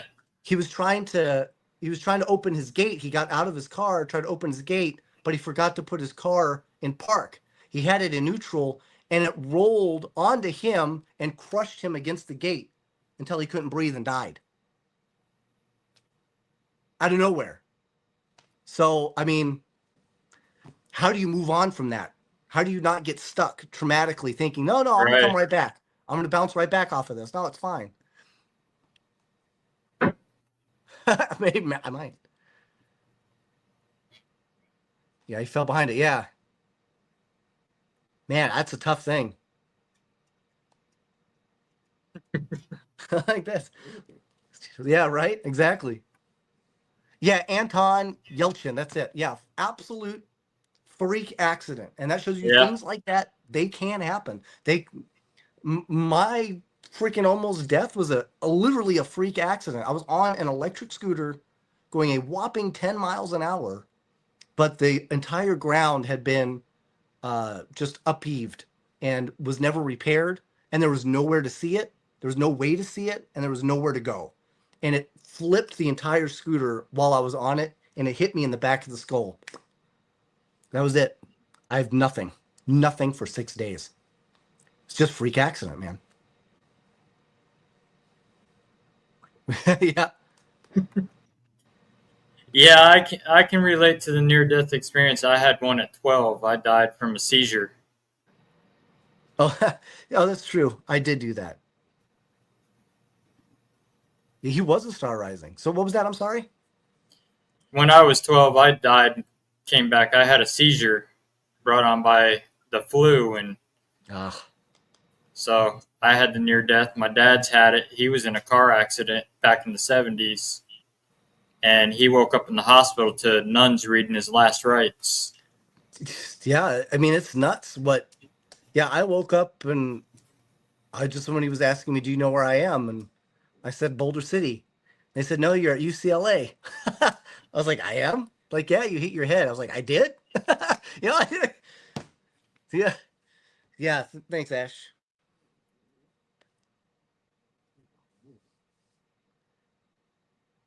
Where is Jimmy Hoffa buried? So it's funny you should say that. I think he was cemented. Is Yeah, I think they actually gave him right. some concrete shoes. Yeah, I think they actually buried his entire body in cement. So that's where I think you will never find him. My guess is he's probably somewhere inside a giant, multi-story New York skyrise. Very sick. So yeah, I mean that's just how it is. Yeah. I've seen neurosurgeons, and they don't know how I'm alive. I'm not supposed to be here. I've been told that now by three very skilled doctors. I'm not even supposed to be walking. They There's no answer. I completely tore my labrum too. They don't even know how it is. It healed somehow. They don't even know how. So it's crazy, man. I'm like the Team Wolverine. Well, that means you got a purpose left on this earth. That's right. Absolutely. And I think my purpose is to continue to entertain. I want to entertain people, and I'm so honored and blessed that people like Grandizer 12 and Ash and Heather and Crystal and Julia, all these people stick around just to see what I'm going to do, to watch my show. Um, like you, Russell, who invited me on to your show. I can't thank you enough for the opportunity and all the Oh, you're opportunities welcome. that continue to fall my way, because it is an absolute blessing. It was a big wake up between understanding the difference between opportunity and entitlement. And I pray that everyone goes out and you look at yourself in the mirror and you say, am I accepting my opportunities, or am I trying to be entitled for what's coming my way? And you want to accept the opportunities. You want to embrace the opportunities and make the absolute most of it. Yep. Where do I see myself in profession? In 1 year, my hope is I'll have two more shows out, and my following will grow, my fandom will grow, and in 5 years, 10 years plus, my ultimate goal is all I want is I want to be able to have my own booth at a Comic Con and talk about whatever it was that I was in, sign autographs, and shoot the poop with people, and just have a blast, and do that for the rest of my life. Just making people laugh and be happy. That would be my ultimate goal. Whatever I'm able to create, I can make it onto something where I can go to like a Comic-Con or something like that. That would just be epic. You'll get there. You're working hard at it. You'll get there. Yeah, you just got to keep working Yeah. for sure. Always here to support you all. I appreciate that, Ash. Got we Yeah. gotta unify us. You know. Yep. We appreciate that. I mean, there's a lot of junk that goes on in this field right now with the drama and the bashing and the bullying, and it's just garbage. Yep. And even I've been a victim of that too. But to We me, I have look at it to. as, hey, so that's somebody else's. That's their own worthiness issue. You know what I mean? I just got to be myself. And thank you. I try to be 100%. That's absolutely right. Especially like me, I get it a lot because I'm related to the controversial couple of the paranormal, Ed and Lorraine Warren. So, Oh, right. But I love that. I love that they're controversial. I think we all need to. Maybe some of what they thought was not accurate. Maybe some of it was imaginative, but right? maybe some of it was real, dude. Like that's a real thing. Yeah, exactly. Um, as far as paranormal channel, Beacon TV, Beacon TV, or streambeacontv.com. You could find my show, Para with a Normal, on there. The first 3 or 4 episodes are completely free. You don't have to put any information. But if you decide to subscribe, I would obviously be honored to have you watch the full show. It's great. It's a lot of fun, man. My it's awesome. And the next season is going to be even better. The first 2 episodes of season 1, they're a little slow as we were just, kind of getting the directors used to me and used to us filming. But from that point on, it's just gangbusters, man. You guys love it. Well, you know what, Kim? I would like to tell you it's senseless, but it's really not. I mean, it's just like everything else in life. Jealousy exists, envy Oh yeah, it exists. sure does. I mean, You know what I mean? you make a name for yourself in this field. There's always somebody there that wants to cut it down, and Yep. And I think that I think a beautiful thought process that I like to go off of is a rising tide, raises all sails. So if I can be successful, that means anybody can, right? There's 100 million billion ghosts out there. There's plenty of ghosts yeah, for there's everybody enough to room for go everyone. and have the time of their lives. I'm just trying to give a different perspective and entertain you. I want you to be able to see something, maybe laugh, maybe think, and go, okay, I can Right. enjoy that. You know? Thank Yeah. you, Ash. Us family of the Warrens appreciate that. Yeah. I They love the are the Warrens, man. pioneers. 100%. They're one of the reasons why we're doing what we're doing. Grant. That is healing. Yes. Yep. Yeah, Oh, we always 100%. have, even on my investigations too, we joke around. There was one case we did in somebody's house, and we got called out there, and I was like that kid, peek under the bed, see if a monster's under the bed, because it was Yeah. a dark demonic case that we were working, and I'm under there, looking under there, and I smell something. I immediately come right out on it, and I said, something smells like ass under here.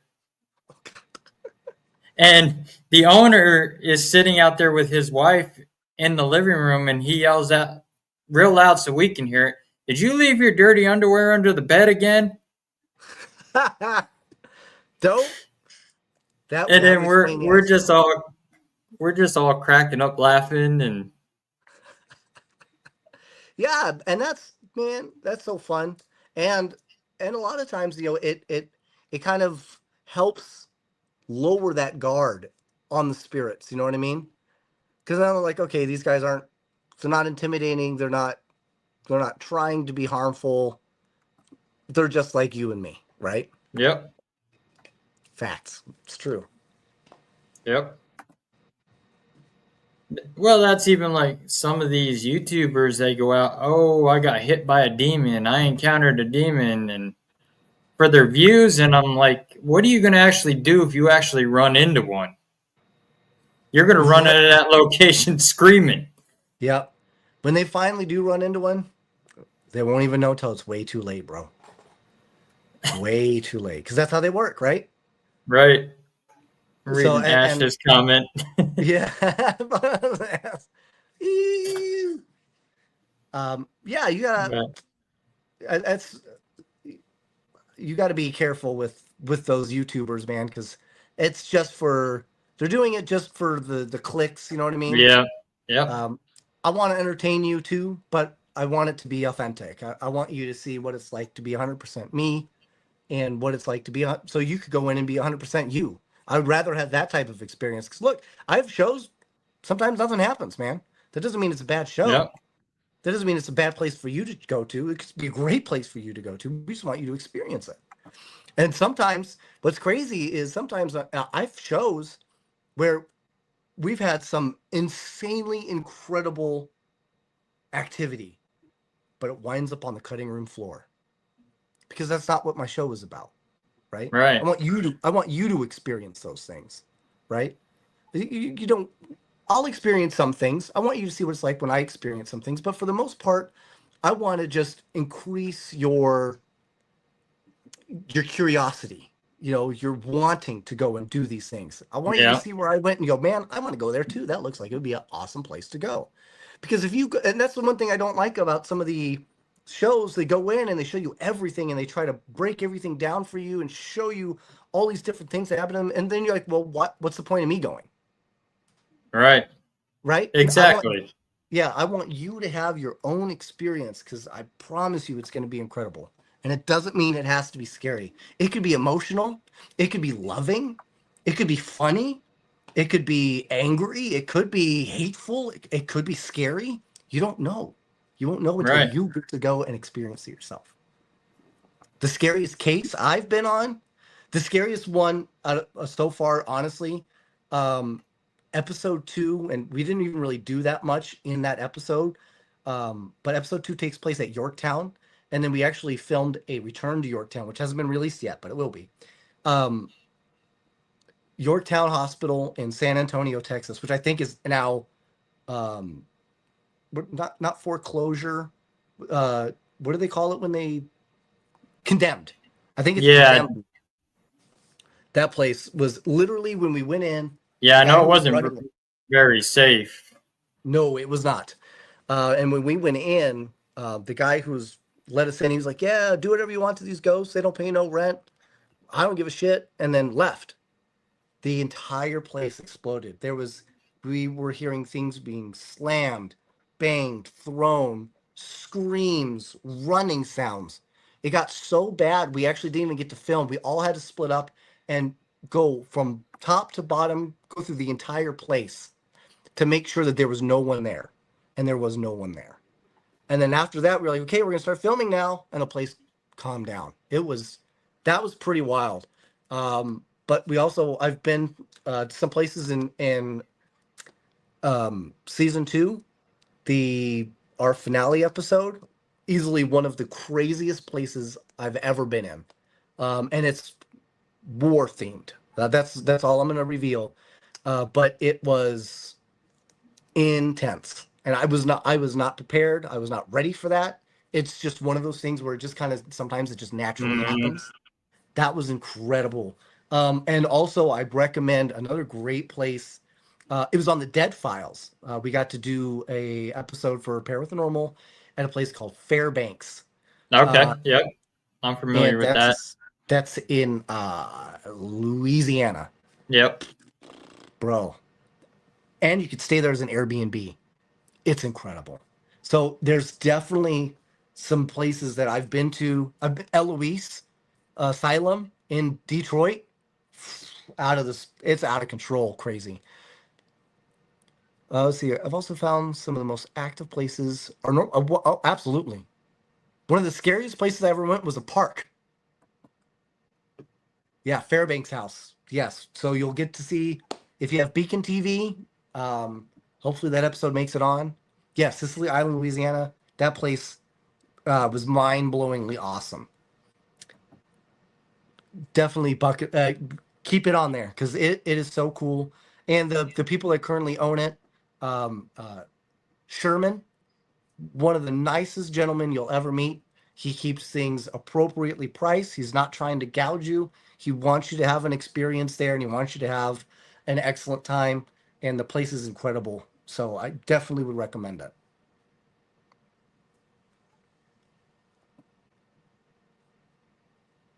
Yeah, I mean it's great. A park of all things. Yeah, we that was one of the few times when I was younger I had an attachment, and that's where it came from. And eventually, I had to take it back to the park. So Right.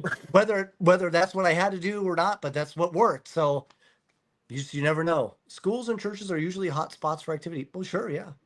Oh, Well, I can definitely confirm that. yeah, I yeah. work in a school that's haunted.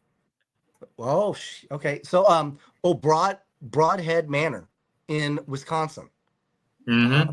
that's owned by Bill Walter. That's another. It was a school like in the early I want to say like 1890s or early 1900, 1903, something like that. And it's had this huge long life as a career. Though there may not have been any specific like horrible deaths that all this horrible death, but there was so much activity because it was like the only school, and it also acted as a convent for some nuns for a while. There's Indian burial ground near there. There's so much there. That place is incredibly awesome too. Highly recommend checking that out. Not right now because it's too cold. Go in like spring or summer for sure. Right. That's crazy. Yeah, our park here in town is haunted because the town I live in is from like the 1800s, and it's an old military town. Oh, It's cool. named after John C. Breckinridge from Kentucky.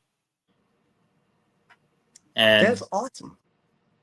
this whole town is just crazy with activity. The school was built in 1909, but there was one that sat there in the 1800s that burnt down. Oh, wow. I worked at That, that one, and I was head of maintenance there, and I'd be there all hours of the night working. And there was one day, this was broad daylight, middle afternoon. Nobody's supposed to be in the building but me. And I hear it sounds like our cafeteria cooks talking oh, wow. downstairs. So I go downstairs to go run them out and say hi to them. The kitchen's locked up tight, nobody. So I go up and watch security cameras. Nobody's came in the door, nobody's pulled in the parking lot. Dang. Another So day, how much pot did you smoke? none. No. That's the funny part of it. None. And then another time I heard our kindergarten teacher at that time, she was heard her voice in the hallway. Go downstairs to run her out, nobody there. That's incredible. And we got the privilege to actually investigate it. And there's the south end of the building, the bathroom door, we had it fully shut. And on video, you see hands reaching through the door from the inside, pulling the door open. That's crazy. And then this white mist figure comes right across the gym and disappears up onto the stage. Wow. That's cool, man. That's the good stuff. Jeanette, to answer your question, yes, I know that for a fact. I've seen it in an investigation that we did for somebody that he was dead for 40 minutes, 45 minutes. But they had to resuscitate him 19 times and he did not come back alone. And it caused a lot of major strifes physically, health for him and for his whole family unit. I mean, it got really insane. So, I can say that I do believe that is actually a thing. Yeah, so it made Russell start smoking pot. Yeah. Um, But yeah, and so that guy who Breckenridge, and he was originally from Kentucky. Yep, John Uh, C. Breckenridge. so do they have? Are there like where you live now? Are there lots of KFCs like in his honor? Or No, oh, okay. I thought maybe no, but Mormons have been through this town too. You were talking Their about some of the battles and stuff. their millstone from the Hans Mill massacre is actually up in our city park up here, Wow.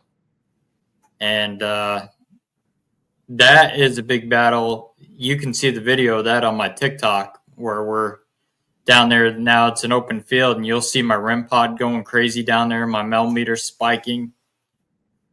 And we were down there on the anniversary of the massacre, which happened in 1838, and it happened the day before Halloween.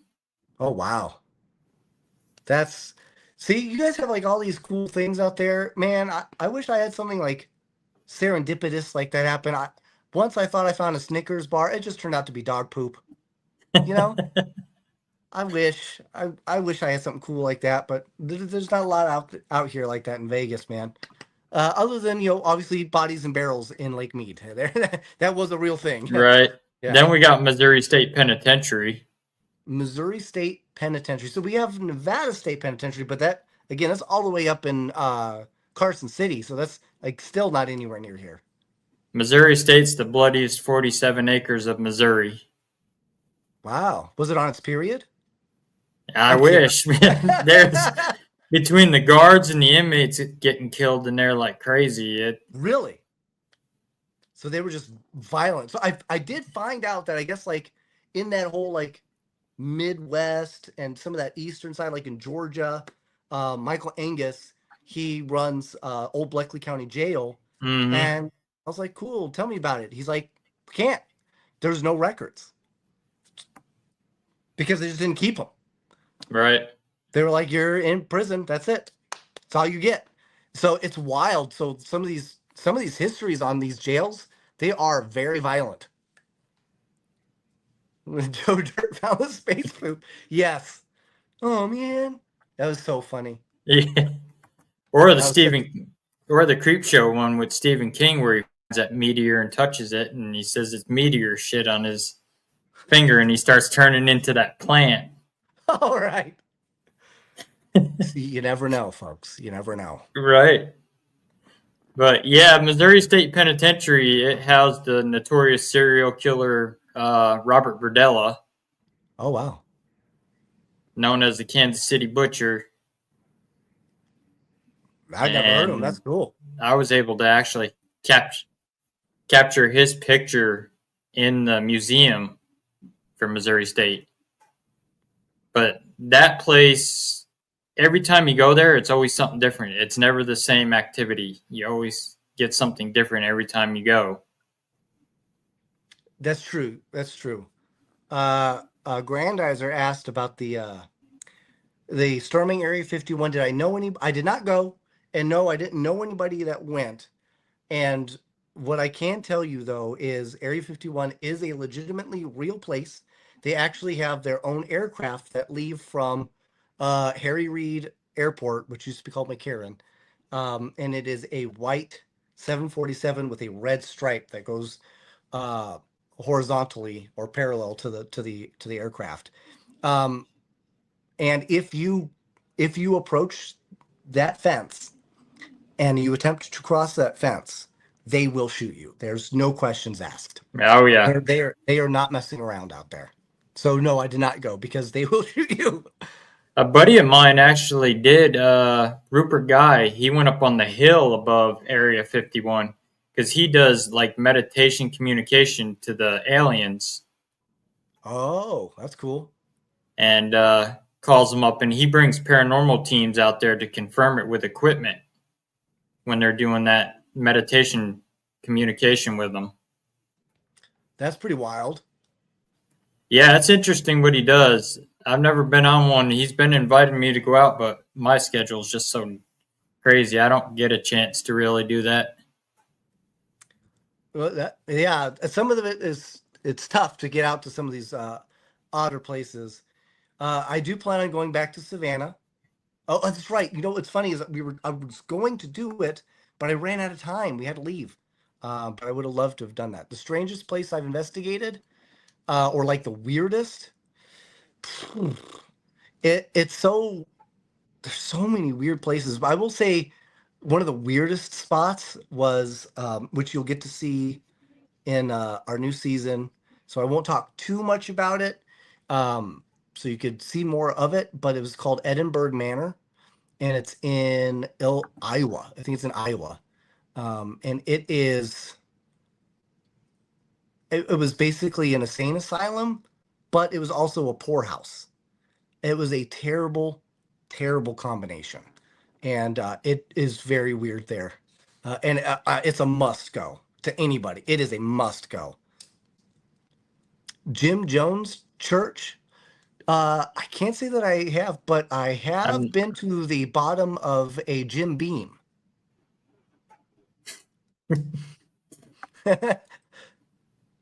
I've never been to that Oh, church either. I've heard of it, but I've never been to it. the weirdest place I've gone, I didn't do an investigation because you weren't allowed to, but the weirdest place I've gone was the Capuchin catacombs in Sicily, Italy. Okay. There are 8,000 mummies in this catacombs that you get to. In fact, the most famous is one called the Sleeping Beauty, which was, I think she's 7 when she passed, and she is perfectly preserved, perfectly preserved. Oh, However, wow. after the National Geographic did uh, their show on her, they opened her casket. She now has red blotches all over her skin. Other than that, perfectly preserved. And she was the last one to ever be done that way, and the only to ever be done that way. So, Capuchin catacombs, freaking mind blowing. And don't use a phone, don't use a camera. You're not allowed to take photos, not allowed to take pictures. And I mean that. One guy decided to do that after they explicitly told everybody not to. Some dude decided to pull out his phone.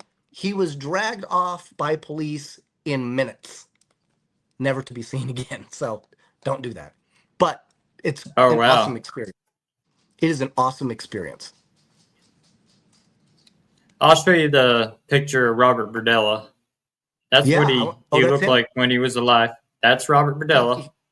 He looks like Mario from Mario Brothers. Yep, he was known for kidnapping and torturing men. He would dump drain cleaner down their throats so they couldn't talk. And God dang. one guy managed to escape, and he was running down Jeff City naked, and they got picked up. And that's when the cops got onto Robert Burdella, and they found some of the dead bodies under his house. Wow. That's some And John he Wayne Gacy shit. and right hand side, that's him as a ghost. Oh, wow. Oh, yeah. I see it. That's cool.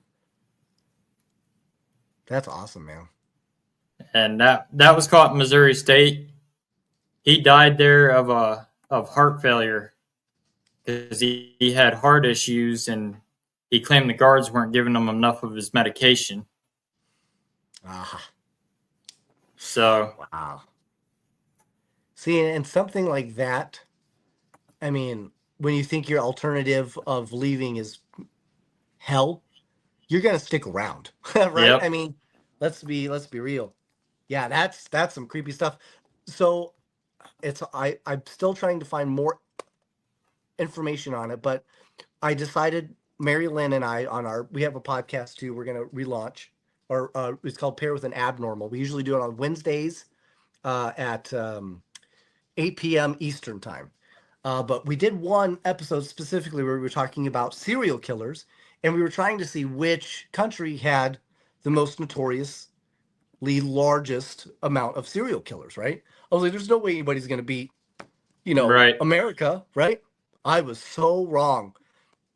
Germany, Germany, freaking, we found this one guy in Germany that he kept notes. I want to say it was in the 1800s or 1700s or 1800s, somewhere in that range. Over 960. Wow. That is I can't. crazy. Yeah, I was like, you gotta be pooping me. So I keep trying to remember what his name was and try to find him. I haven't been able to remember what search path I took to find it, but I found him once. I'll find him again.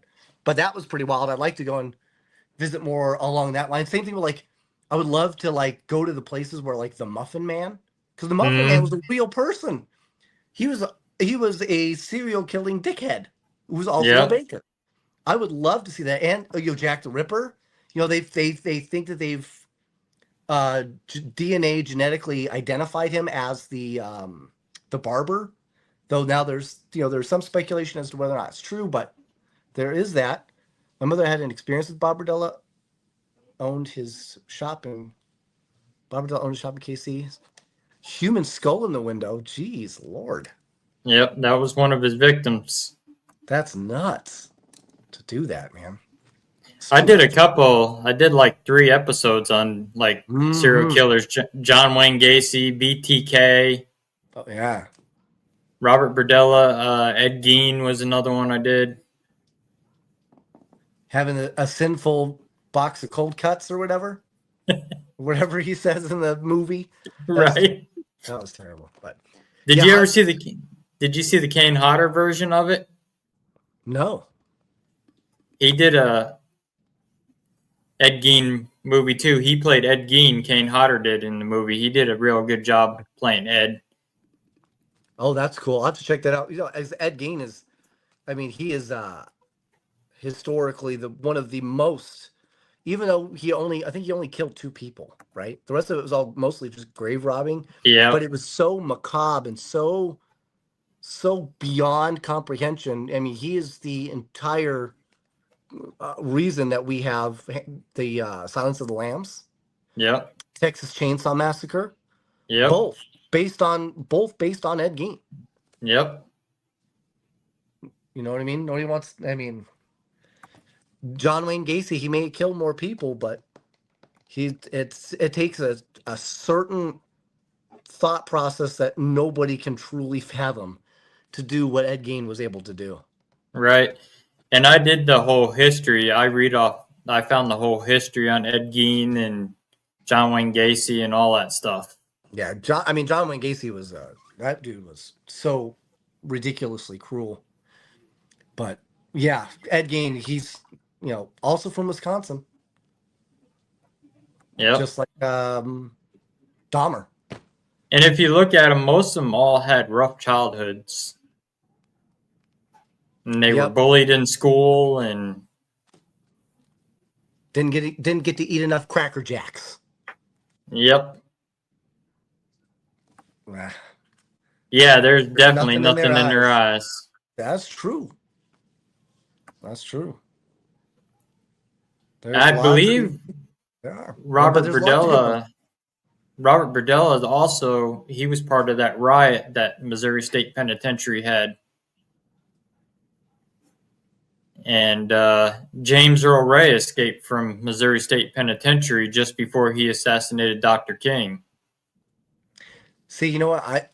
This is why I'm glad you showed me the picture, and I know how terrible he was because I would have been like, what would have been funny to do back in the day? Just I would have I would do like an all men brothel, but I'd have them Mm, all look just like him, and I would call it Robert Bordello, you know. yeah, It's just, but then I realized, that's not going to work. That's a terrible idea. yeah. He used to torture and rape men, and Yeah, see, it's he was right a out. very sick man. Yeah, what the other one that is really crazy is Ted Bundy because Yeah, he was I did so one. likable but Yeah, he was so brutal and vile and evil. And Ed Kemper is another one because Ed Kemper was what 6'9". yeah, Uh, he was the rape, torture, kill guy. I think he had his own like toy box of death or whatever. But they said like when he got in prison for obviously for life, he was as kind as could be. It's like a gentle giant.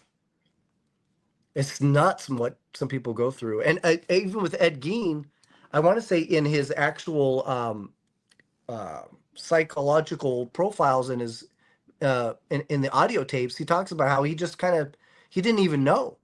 It was Yep. just kind of a haze, right? Like he wasn't really aware of what was going on. It's like that part leaves him. Like I said, there's nothing behind the eyes. Sonny Liston, the boxer, was at MSP. Oh, that's cool. Yep. He was housed in Cell House 4 in MSP. He didn't die there, but Babyface Nelson Yeah. was also Did. in MSP as well. Oh wow. Actually, take that back. Pretty Boy Floyd. Pretty Boy Floyd. Okay. Yep, Pretty Boy Floyd was. And I actually investigated a hotel with my dad that has ties to him. He stayed there because the owner was actually running a mob speakeasy in the basement of his Yeah. hotel. That's so And cool. Bob actually had put a broken shovel inside that hotel, which was their sign that supposedly there's somebody buried in the wall in that hotel somewhere. And it's a sign that if you say something, Twice. this It's is crazy. what can happen to you. Yeah, that's nuts. But and yeah, Bundy escaped prison twice. I mean, Yep. that talk about just a very maniacally clever evil person.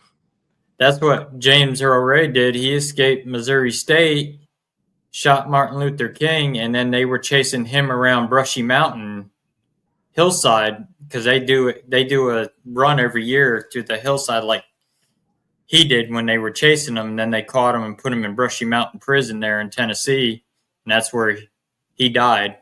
Wow. James Earl Jones killed the emperor. Yep. Well, I mean, I guess it was revealed to be somebody else, but it was his voice. Right. So it's just you But never know, folks. You never know what people can be up to, man. It's oh crazy. yeah. Well, look at that one woman serial killer. She was just absolutely nuts. That Nuts for cereal. I think her name was Eileen or Irene, something like that. And Ah, they asked her why she killed those guys, and she says, because I wanted to. I loved it, every minute of it. that's crazy.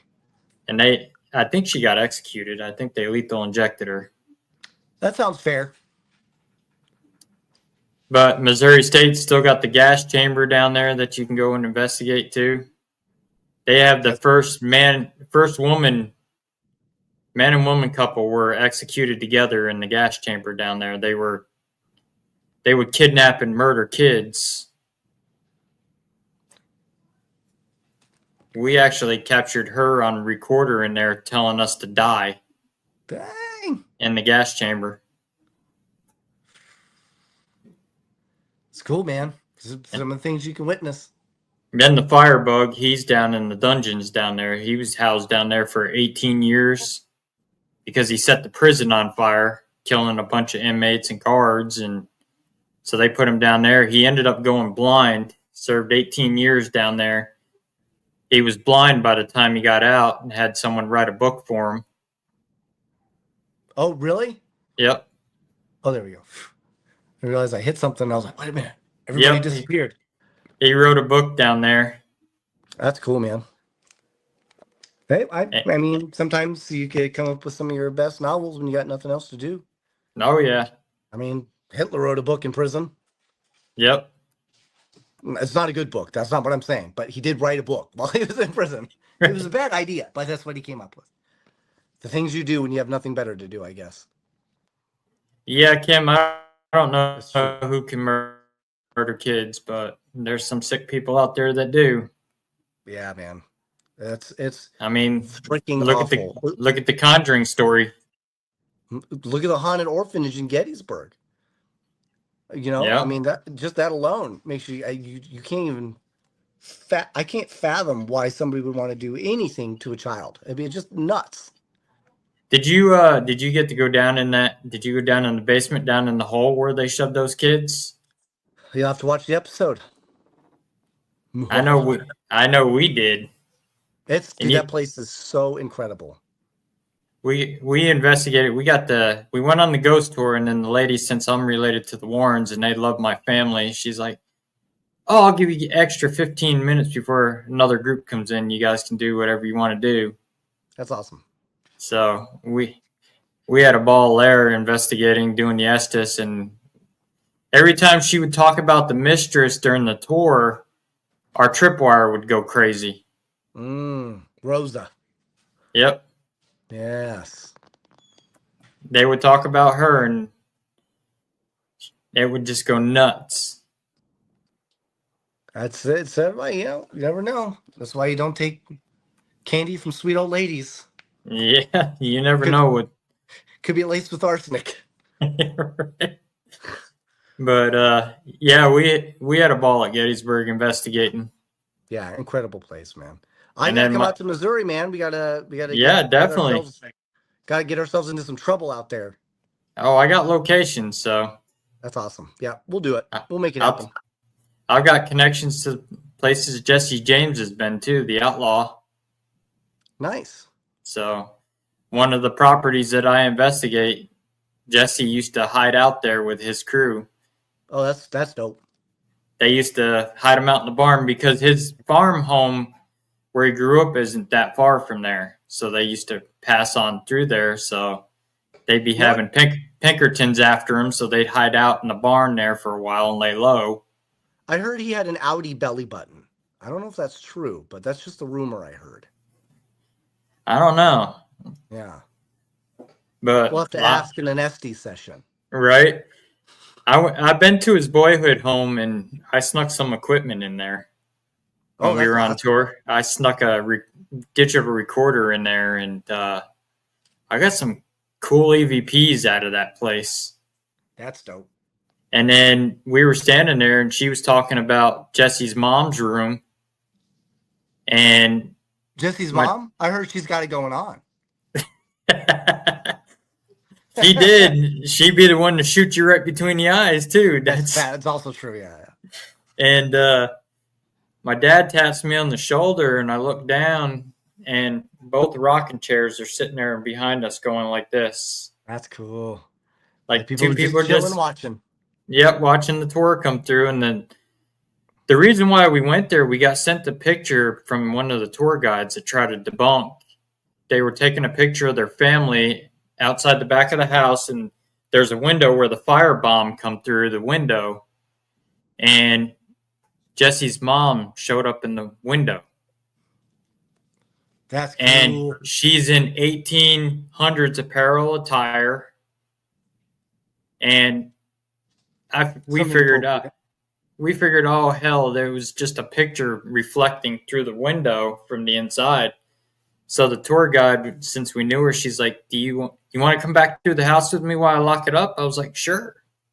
So she said, this is where there's that window, and we're looking all over. There was no picture, nothing. So we decided to take a picture back there, and in between two of us, a cowboy hat shows up in the window in between us, and then right above our heads is a young Jesse James.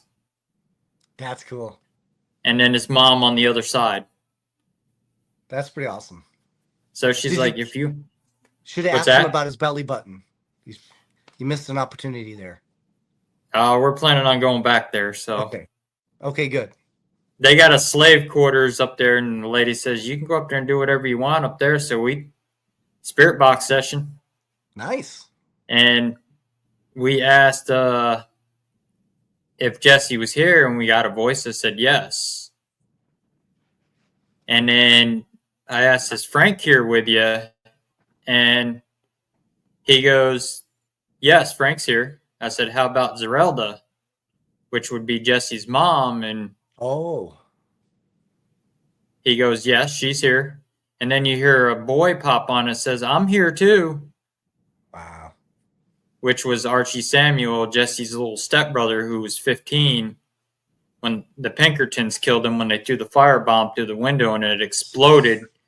Jesse's mom took it as it exploded and threw it into the wood stove, into the fireplace, and it blew her hand off up to her. They had to cut her hand off all the way up to here because it blew this whole hand right off. Dang. Wow. Well, you got to hand it to her. Yeah, right. Quantrell is buried in the Confederate cemetery in our town of Higginsville. Oh, that's awesome, Kim.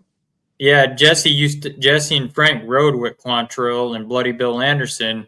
They were called the Quantrill Raiders Wow. for the Civil War. That's wild, man. And It's then, so cool how all this stuff can kind of interconnect. yep. I And then love it. after the war, Jesse and Frank hooked up with the Ford brothers, Cole Younger, and they started robbing trains and banks throughout Missouri, Minnesota. They've even went out to Kentucky and robbed stuff. And I lived not too far from one of the banks they robbed back in the 1800s, and that was where they got ambushed, and a couple of their crew got killed right there on the streets of Gallatin, Missouri. Wow. And then the cave is not too far down the road from where I live, where they hid out after they robbed that bank. Now, So, robbing is literally just having a credit card and not paying it off. They would have loved it. yeah, yeah, right. But And we're actually out on that my cousin's property where Jesse would hide out. We're actually out there metal detecting, looking for Jesse James's gold out there. oh, that's cool.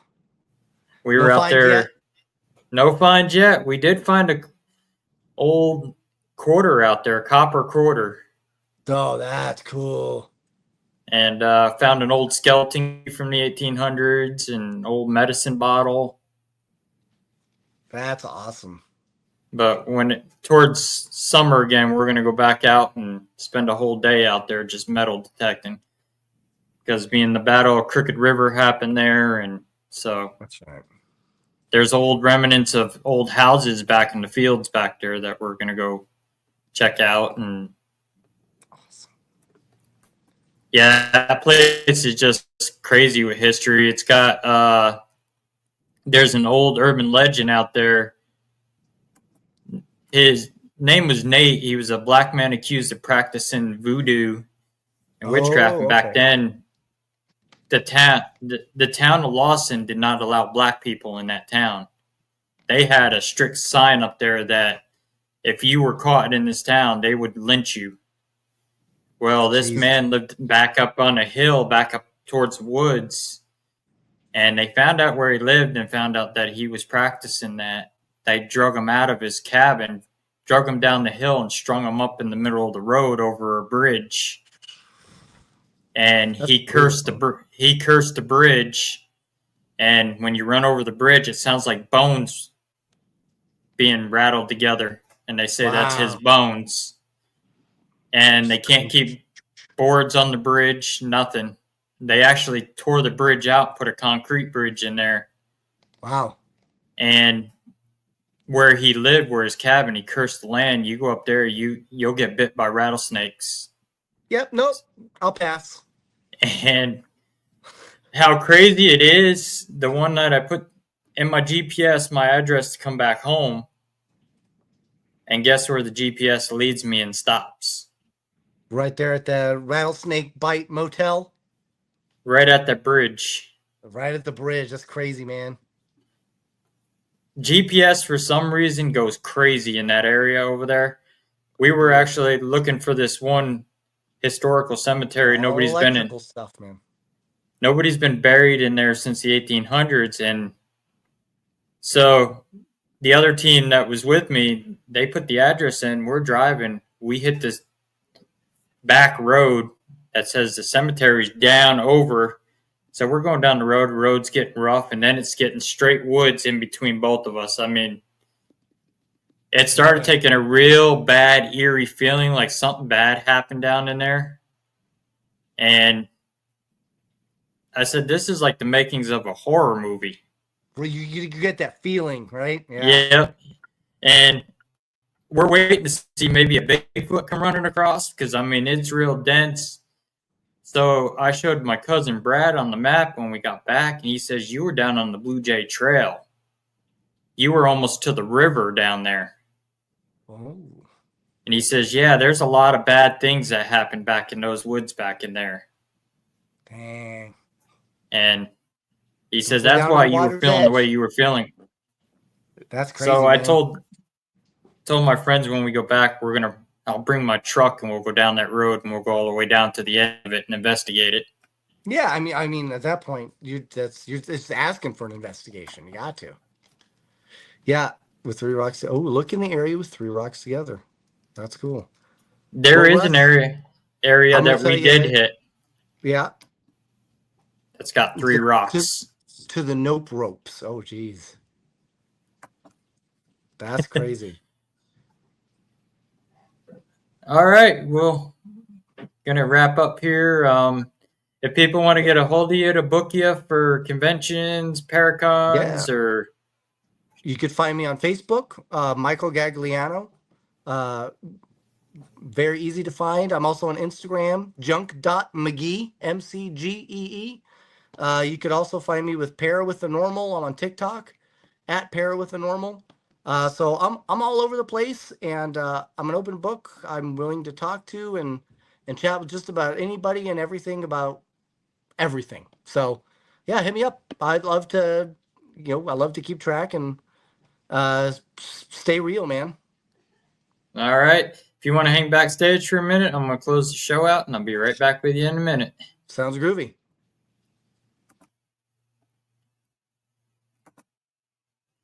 All right, everyone. I hope you enjoyed the show. He's a great guest. Definitely get him for your podcast. Definitely check out his show, Para with the Normal. Also, remember, if you're being bullied in the paranormal field, you do have a voice. Nobody's better than anybody in this field. We're all the same. We're all after the common goal. So, with that being said, everybody, God bless. Have a good night. And we will see you next week. Same time, same channel. Everybody, have a good one. Stay safe out there. God bless.